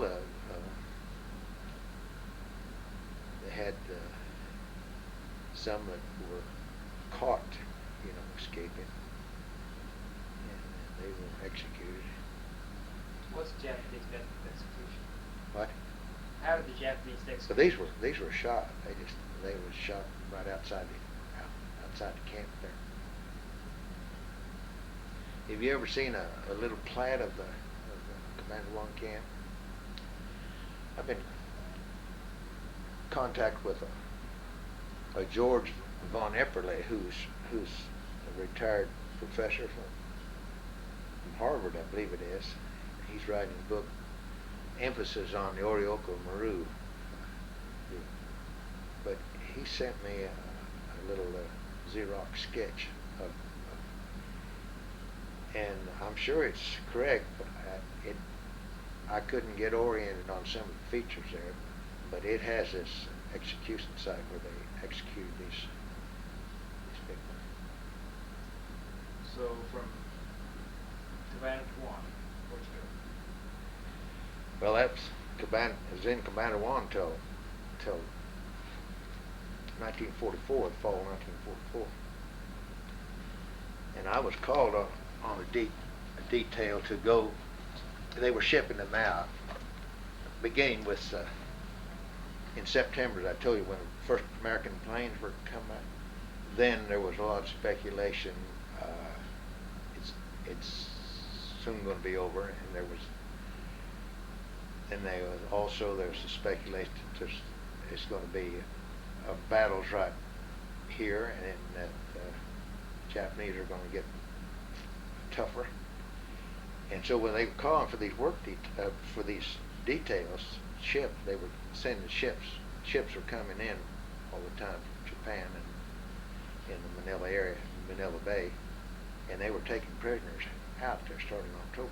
They loaded out several, and it was the same way in the Southern Islands, where the prisoners were down in the Southern Islands. And so they called for a detail to ship out the next day to be loaded out to go to Manila, and that was in October, and I think it was October 17th. I'm a little vague on that date now, but anyway, I was on the wood splitting detail down at the kitchens, cutting wood, and my Quan partners, my buddies, came down and said that they had called this detail and that my name was on it. And if they couldn't trade and get me off, they would try to trade and stay. That way we'd all stay together. We'd all go. There's four of us. And so when I got off at night, I got home, they had made a trade for me, and I missed that deal. And that ship was sunk, but Americans sunk that ship, and there was only five survivors. What ship was that? I don't remember the name of it, but it was sunk there in the China Sea. And that was October the 17th detail. So I just missed that. But then later we were called onto this group, 1,619 of us finally, down in Manila, and we were slated to go out right away with the typhoon weather was on. First they were bombing, and it was when the typhoon weather set in, they were going to try to get us out of it. But the Americans were bombing every day they could fly, and we sat there at Manila until December the 13th. That's when it took us to Orinoco Maru. And it was during this time that you mentioned Judge Barry. He had escaped earlier, and they had him down there at Billy Bed Prison in solitary confinement. I was able to talk to him through the fence. He had been down there, but he was on the. That's when I was able to talk to him there. Later, I visited with him in Stillwater. So tell me about going aboard the Orinoco Maru. They called us out and marched us down to the wharf area down Pier 7, and we sat down there in the morning, early in the morning, till late that evening, and they were loading Japanese civilian Japanese families, women and children. It was a liner. The Orinoco Maru had been a passenger liner converted. And so we sat there all that there in the wharf area most of the day there in the sunshine waiting. And they loaded us late that evening. It was getting dark. And we pulled out that night. And the next morning it was a flying day. And the Americans hit us early in the morning, and all day the 14th. Where were you on the ship? I was down in the hold, way down in they had us very crowded, hot, no water, and several of the prisoners during this is the night of the 14th.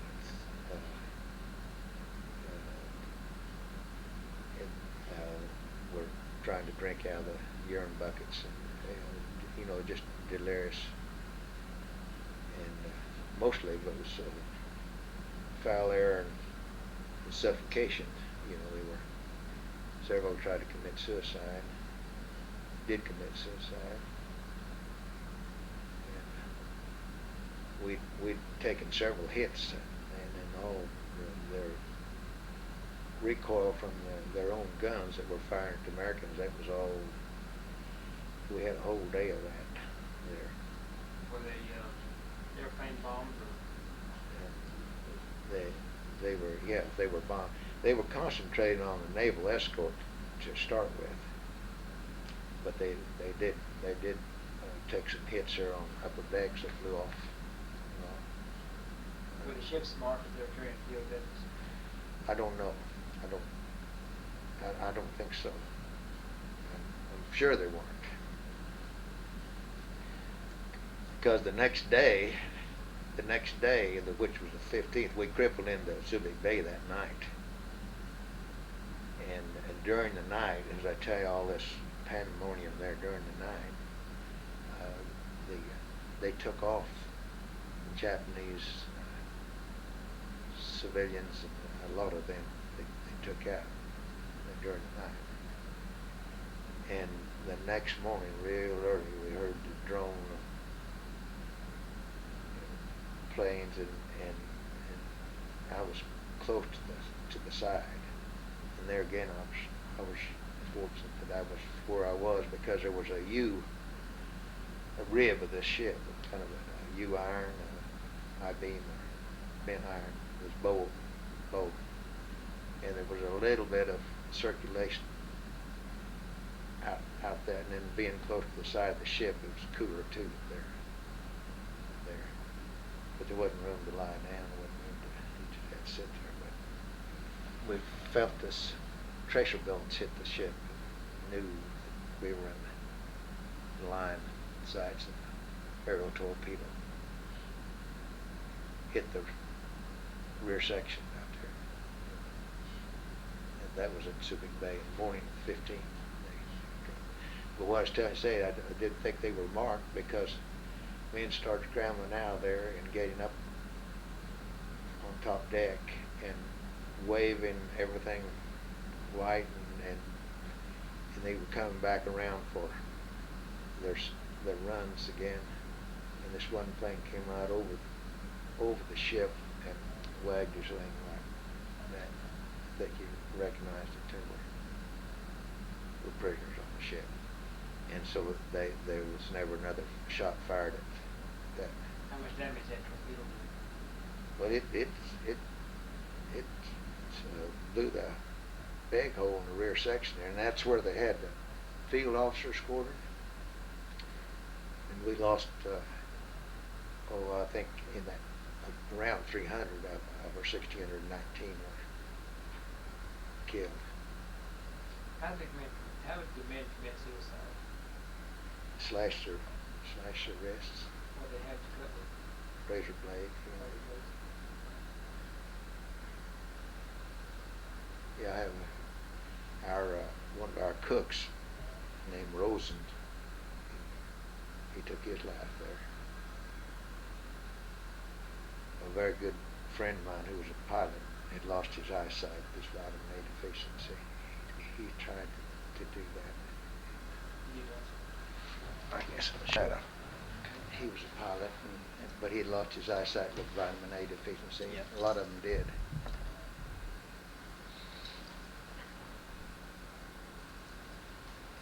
He had attempted that. I visited him later, after the war, and out in Denver. He just said he was just out of his head. He said, he couldn't see, and he'd hear all this going on, the men out of their heads, just How many men? shooting, the firing, and all, and he said he just didn't, really wasn't conscious of what he was doing, but he thought that was. How big was the hole in that ship? The sunk? No, how big was the hole where you were staying? The area Oh. that you were in? Well, I don't know. They build these up with wood framework inside, temporary wood, and it was a full size hole. But they built these.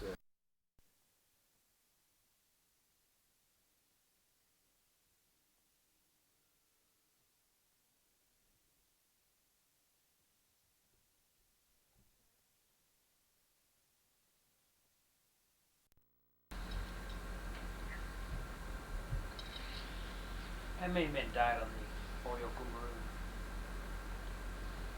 At this first bombing, around 300. Those of us that were able to get ashore, there at Subic Bay, which was a naval installation, I'm sure you know that. And we were remnants over there on the tennis courts there. Had us there about 3 days before they gave us anything in the way of food. Had plenty of water. That's what had been missing before. But there was a hydrant there at the tennis courts. Apparently they couldn't turn it off. It was free flowing hydrant, and we had water.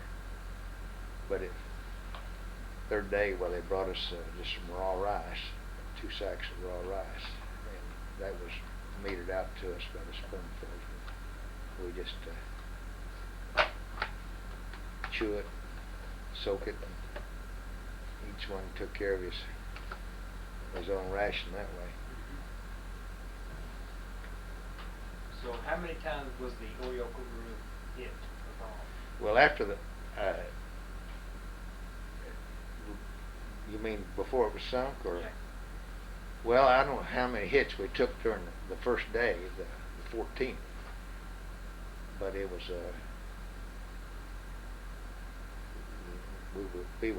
we weren't sunk. It was aerial bombs, and then what sunk us was that aerial torpedo that was the morning of the 15th. No, you moored there at Civic Bay when that. Yeah, well, they crippled in there, see, that night, 14th, and they unloaded the Japanese. But when we came out of that hole there, you could see they had a lot of damage up above, and they had Japanese stacked there like you'd stack firewood. They were close. And they called for American medics during all that. They called on American medics that were in the prisoners, They went up there and did what they loaded a lot of Red Cross medicines and boxes on that ship with us up on top deck. And the medics said a lot of that had been bombed and lost. But it was intended for the prisoners. But they went up and took care of what they could. From the Orinoco Maru, where'd you go? Where next? Well, after the Orinoco Maru, that one hit after they got us out and thought the bay was cleared, which it was quite a little time there getting the ones. Some of them floating around on hatch covers. We put some of them on hatch covers that couldn't swim. And they had a few boats there. After the activity died down there, and they had bombed and strafed everything, every gun that the Japanese had there that was firing at them. After that, it was all obliterated. Then they came back and their parting shot. They landed one big one into the Orinoco Maru, and that's finished her off. But they did that. They waited until all the prisoners were out there. How many died total on Orinoco Maru? I'm thinking about 300 there. So where were you taken after the ship was destroyed? We were taken there at the tennis courts at Subic Bay. It is a kind of fenced enclosure. And they had about 3 days before they gave us anything to eat. One thing I remember too, that they had a Marine who had his arm mangled, and they took his arm off. They didn't have any anesthetic. They took his arm off there, and they announced it that, and the chaplains had a silence prayer, a moment of silence for him, but he died. So how long were you at the tennis court at Civic Bay?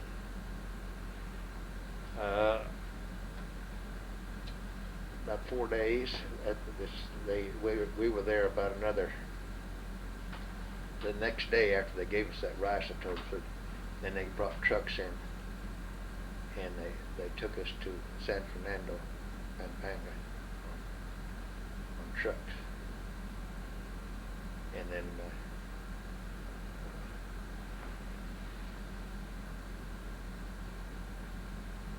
So that was, and then we were loaded out on a boxcar on a train there, and shipped on up to Lingay and Gulf, which is San Fernando, La Union, and that was Christmas Eve, 24th, Christmas Eve. And were you shipped out to Japan again? What? Were you shipped out to Japan again? Yes. We stayed there. They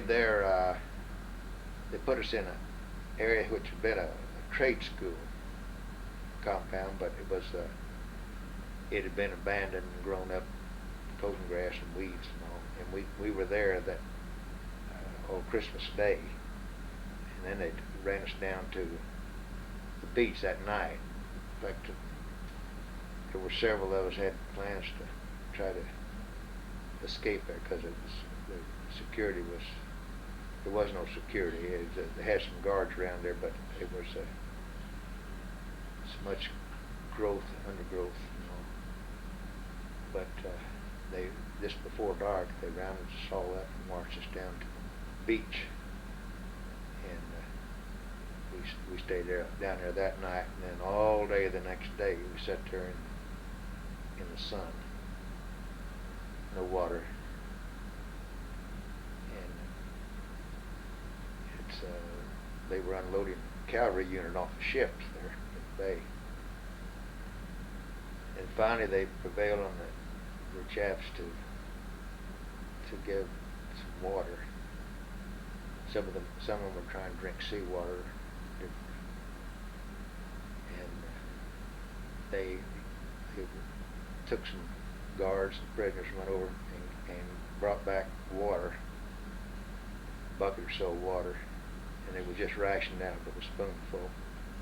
Men kneel down on their knees and they come by and spoon it into their mouth, the water. Inside you can see them watering the cavalry horses coming off the ship. So what ship did you go to Japan on? Well, the next one, I believe, was one was a Brazil Maru and one was a Nora Maru, and I forget which one was which, but we loaded out on it there the night, just at night, dusk, and left out. I believe the second ship was named Brazil Maru. You know for sure? I have it here from my chair. And where did you land? Enora Maru was the other one. What about that trip did you make it okay on that ship? Yeah, we got up to, from there up to Takao, Formosa, which is Taipei Formosa. Taipei now, I guess, is the capital. And we were there. That was January the 8th.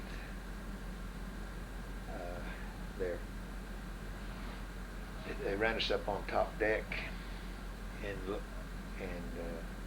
took the hatch covers off, and they loaded raw sugar down in the lower holds there, which was going to Japan. That was the 8th. And we'd been in a unit, a hole there where they had the cavalry horses, and it was really crowded. We didn't have any room there, and the horse manure and all the, but we were able to sift out a little Milo maize and rub it clean, and that was a little food. But when they ran us out on top deck on the 8th there, my Quan partner, Bird Marshall, was married. We had instructions that everybody stayed. We had our 10-man units. Of course, there wasn't any place you could escape anyway there. But if one man was to escape, supposedly they would kill the other 9. But anyway, he was talking around, and some of the men had come out of other holes there. They weren't near that crowded. And so he suggested we go back down, and we just migrate down to the other end of there and go back with that group, which was strictly taboo because our leader, who was Lieutenant Kelsey, he would have had to count for our 10 men, but anyway, they know we was on the ship. I don't think anybody would have been executed. I mean, that's what we did. We went down with that. And then the next morning, B-29s hit, and that hole where I'd been in, they blew a big hole through that, and that was the 9th. It was the 12th, 3 days later, before the Japanese medics came on board. And of course, there was no food either during that time. Medics came on board, and then I was one of them that went in there because I had shoes. I went in there to clean up we dragged these men, corpse, onto a net, cargo net. They raised them up over and put them on barge. Took them ashore on barge. And every one of those guys that I'd been counting off was dead.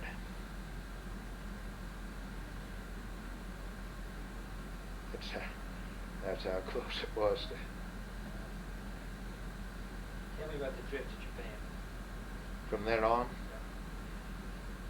well, they put us on a third ship then. As I say, I don't know which, but the second one was Brazil Maru, and the third one was Inora Maru, but one or the other. They put us on the third ship, and they took us on up to Japan. We had a submarine run, but this ship, we'd been out 2 or 3 days then, and part that I remember most about that trip, you know, is a personal thing, but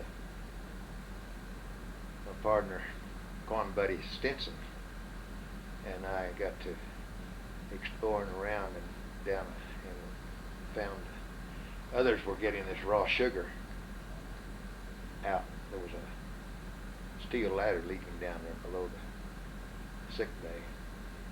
Of course, we were losing men 40 to 50 a day. They'd throw overboard every day. They'd die of dysentery, mostly dysentery, and then cold weather too was coming in.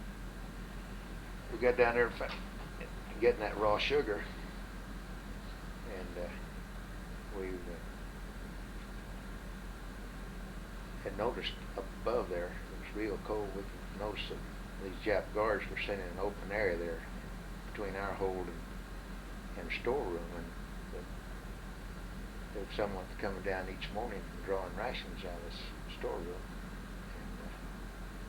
And so we theorized that there might be an opening below that in that area on beyond us. So we got down there and waited one morning, and when they turned the light on, we could distinguish this outline of this hatch cover there. So we worked for a while rolling sacks of sugar up there and built us a little pedestal up under that. And then the morning we were going to try to get in there. We waited till the man drew the rations, turned the light off. We got up there on our backs, finished building it up there and got on our backs. Both of us pushed their feet, lifted whatever was on that burden until it slid off of that hatch cover. And I got in there and was throwing things down to him. He kept saying, "Get some cigarettes," because cigarettes were, they were priceless to people that smoked. I didn't smoke at that time. I was trading my issue for rice. Anyway, I just get what I could, and I'd bring it to him, and he'd throw it back in the dark there, back there in the sacks. And just while I was going great there, I heard this door unlatching up there, and made a run for the cat, stumbled back over there. I told him that they were coming, guards. Someone was coming. He reared back and held that hatch cover up. And I just crawled through there in time for this guy. He turned the light on and saw me. He was kind of startled too. I got to look at him before I got through the hole, and he dashed over to him. But I got out of it. But fortunately, Stinson had thrown that stuff far enough back. It took the man a little while to get rigged up. He got his hatch cover off and dropped right down in there and looked all around and shone around. But that time we'd crawled way out. So we waited another day or two, maybe, another day or two before we went back there and gathered up our stuff. But we had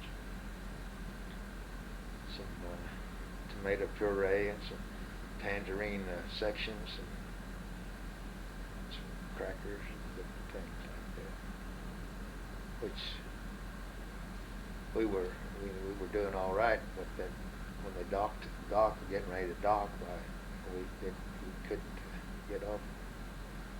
So we made some trades there with food.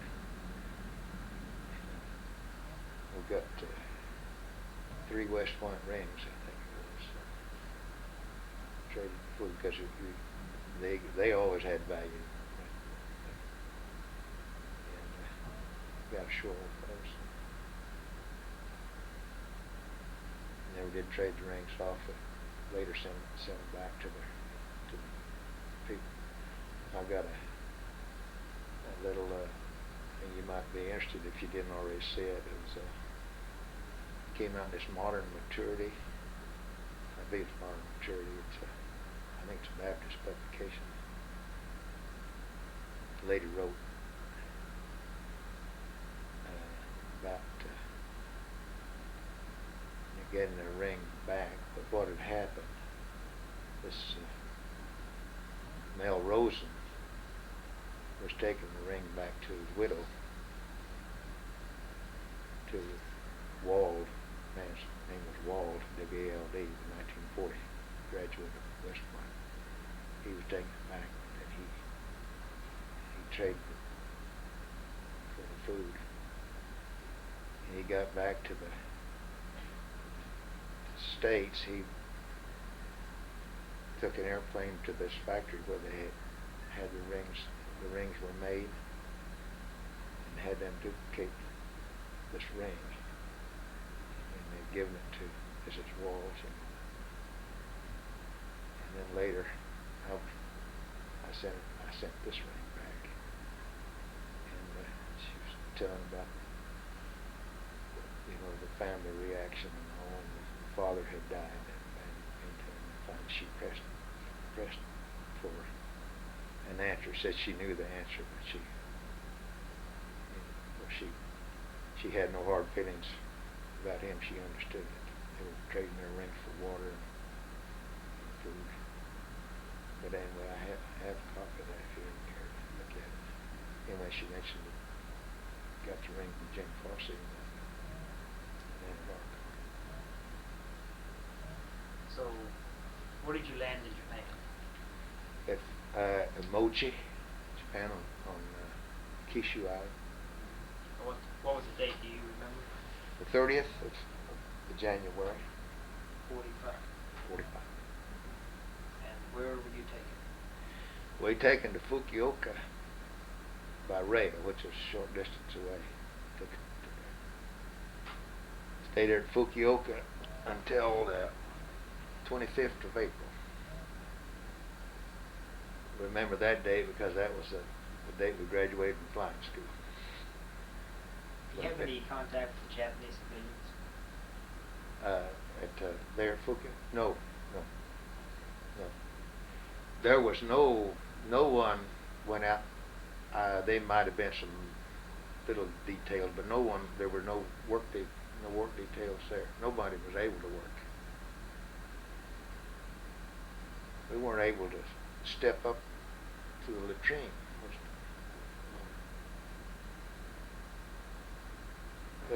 Of our group, 194 of us, we were ones that unloaded the litter cases and supposedly were bound for duty. 194, 54 died in 2 weeks' time. 54 of our 194. Most of them within the first week. So were you sent to a work camp or where? No, I never did work out in Japan. They were sent to Korea. In 25th of April, they put us on a big ferry and went over to Busan, Korea, and landed there. And then we were put on a narrow gauge railroad and taken up to Jinsen, Korea, which is Incheon now. And there it was beginning to warm up, our losses subsided, and we really had the best quarters we ever had. It was barracks, but it had windows in it. And over in Japan, we were underground over there, just a little sliding glass, a little sliding board, no glass, just little sliding boards like you'd have on a barn. And, but we had better quarters, and then we had a good garden, and we had a lot of English who they were in charge of the kitchen, and we had just a little better treatment there in Korea, and that's where it was liberated, in Korea. Tell me about being liberated. What happened? Well, we noticed a flurry of activity there, and troops were marching back through there day and night from Manchuria coming through there, and we knew something was going on. And they had a formation one day and told us that there was a cessation of hostilities. And that's all they said. That's all they knew. And in the meantime, they changed the guard. They brought in a bunch of recruits, a little row of recruits from Taiwan, I think they were there. And, at least they were very young. Looked like they were 15, 16 years old maybe. And then they had, later they announced there that the Americans had dropped an atomic bomb. And that they were the victors, and that they wouldn't be responsible for us at all if we got outside the camp. So we had to stay around there until the Americans came in. The Koreans are antagonistic towards the Japanese. See, they were overrun by Japan and been under Japanese rule. So the Koreans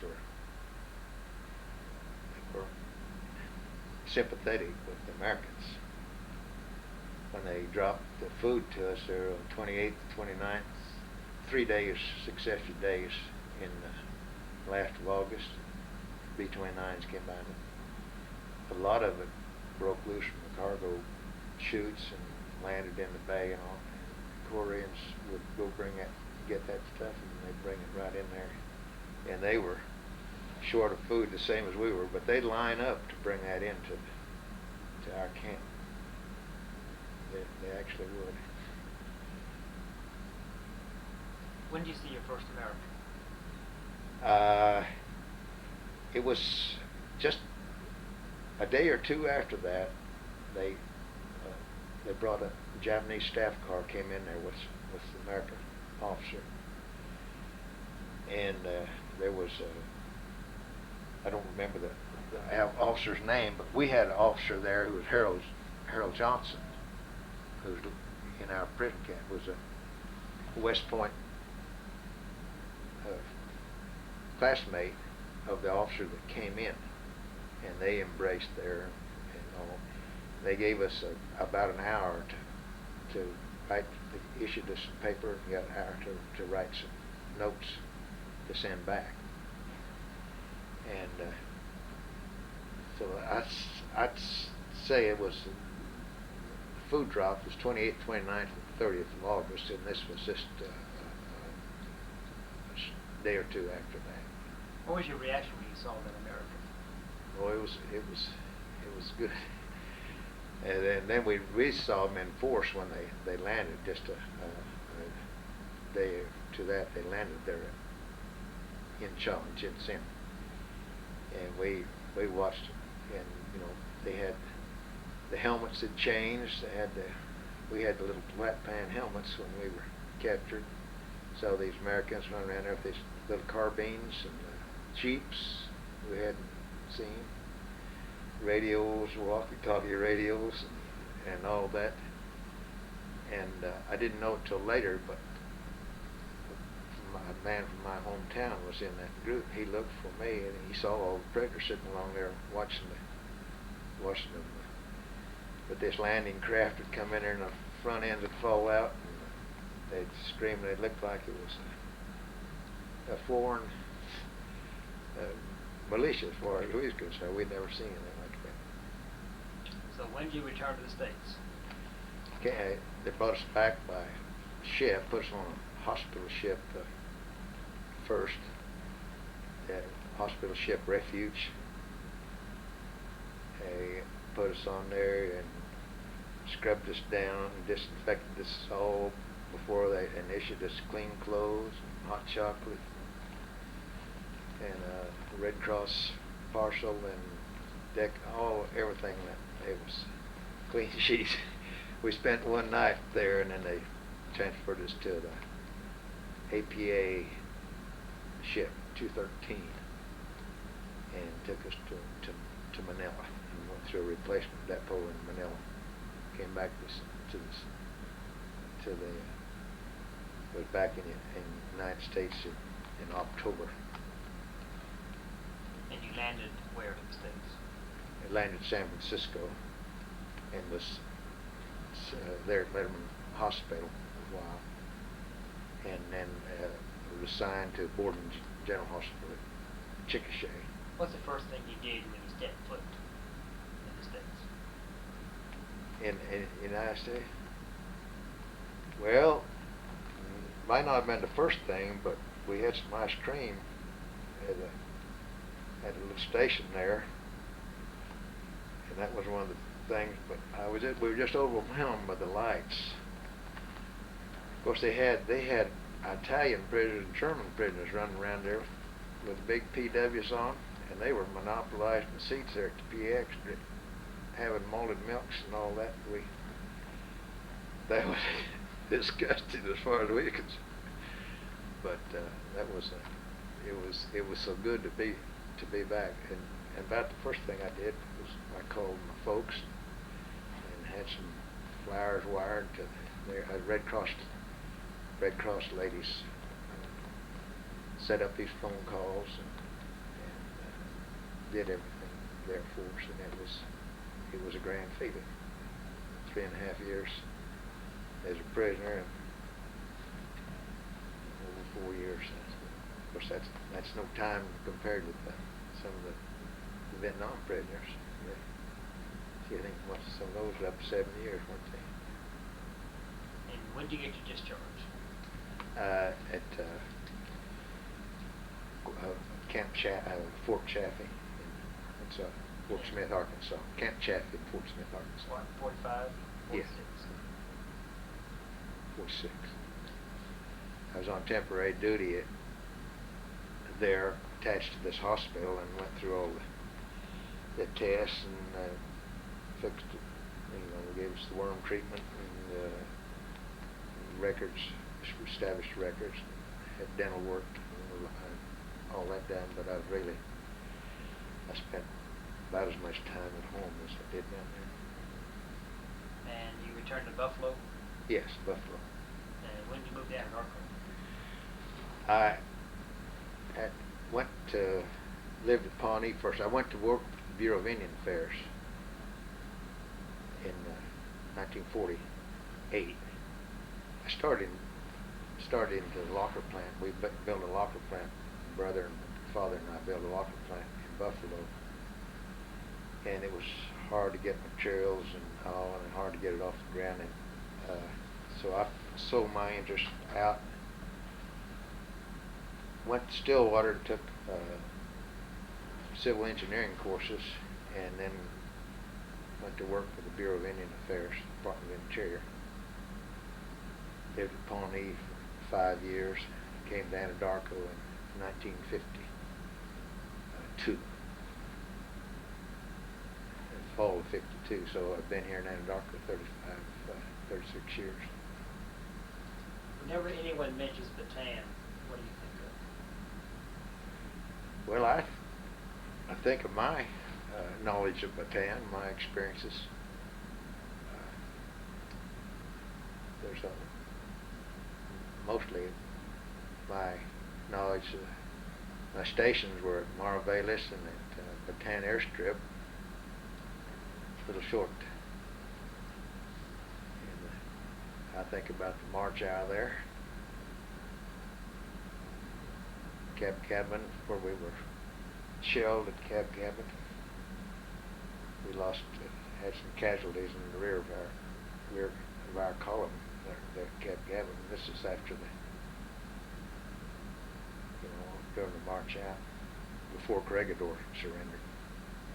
How many different prison camps were you in? It was O'Donnell, Cabana de Juan, Fukuoka, and Jinsen. Well, as a Bilibid for a short while. I was going to ask you, did you ever get to Bilibid. Now that's in Manila itself? Manila. Ever have any contact with anyone in Santo Tomas? I knew, see, as civilians mostly there at San Tomas. I knew we have a fellow from Apache, Oklahoma, whose wife was interned there, and we have visited with them, picnicked with them down at Apache, which is just 17 miles. Is she still living? She's not, no. He is. He's still living. This lady in Oklahoma City was in Santo Tomas. And I've interviewed her, Patty Kelly. Patty Kelly. Yeah. Have you, are you familiar with this book about the nurses in San Tomas? I have it here.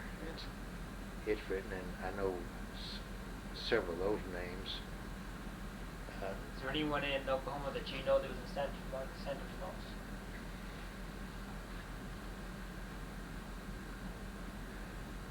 Not now. This Francis up here, his cousin was in San Tomas, and her husband was lost, and she married a fellow in San, but they live in California now. What's the man's name in Apache? Obert, David Obert. He lives in Illinois now, Crestwood, Illinois. This is where he was. David Obert, I hear from him regularly. In fact, I have some material that he put together. He was there at the Bataan Field when I was. He was a 17th Pursuit Squadron. He was second lieutenant. He was, I guess, about 3 classes ahead of me. But all of he ended up the senior officer in his squadron. Second lieutenant. What rank were you when you were captured? Second lieutenant. Still second lieutenant. I got a first lieutenancy when I was liberated. When I got record reestablished. All of our classmates and all were up lieutenants, colonels, or majors at least, that have been on active duty during all that time. And then later I got a captaincy. I discharged as a captain. Anything else? And no, not unless you have something.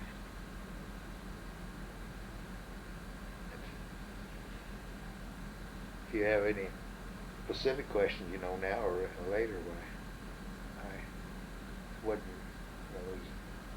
Yeah, I can't think of anything right now. We've covered a good portion of it. Sure. This, I know you'll be interested in this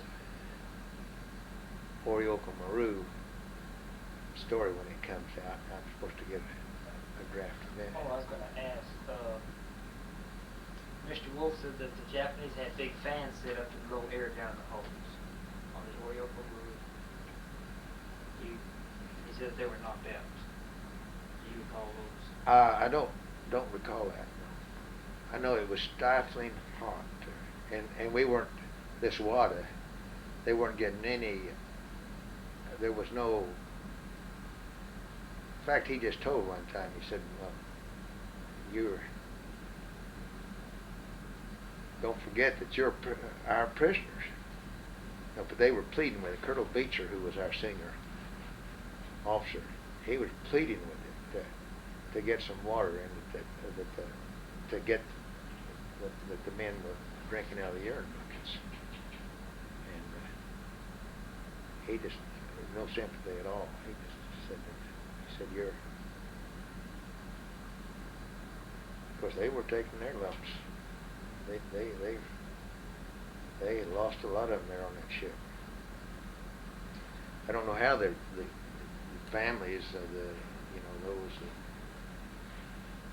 civilians, because they took them off during the night. We weren't aware they were taken on. We just knew we were stopped and weren't moving. If you describe that hole when you were in the Orioco Maru, what did it look like? Well, you know what a whole space is, a cargo space. It's just a room down there, big room. How big was it? Well, it was the width of the ship. Excuse me. Of course, if it's just a big hole in the ship, did they build racks or anything in there, or? Yeah, they had levels of racks. They had used these, I think, for their own troops, but there were different levels, and it was about 4x4 timbers that they used for the uprights and carpentry work. A lot of those, are on our own too, are temporary bulkheads that they convert for. And this was just, they just had seating space. Now, were all the prisoners in the hole? Were they in other parts of the ship? No, there were other holes, because as I told you, the field officers were in the rear of the ship, and they were. I don't know how they were for space back there, but that's where the hit. That's where most of them were killed. I think there were over 200 field officers, majors, and so forth. What was your reaction when you heard about the atomic bomb? Well, just I thought that the Japs were looking for a way out, but they just said they didn't. I don't know whether they told us it was atomic bomb the first time or not. They said dropped a huge bomb or something. Anyway, we just thought that was a face-saving. That was the reason they were being whipped. Because it was just as new to us as it was to them, foreign, because we thought of an atomic bomb.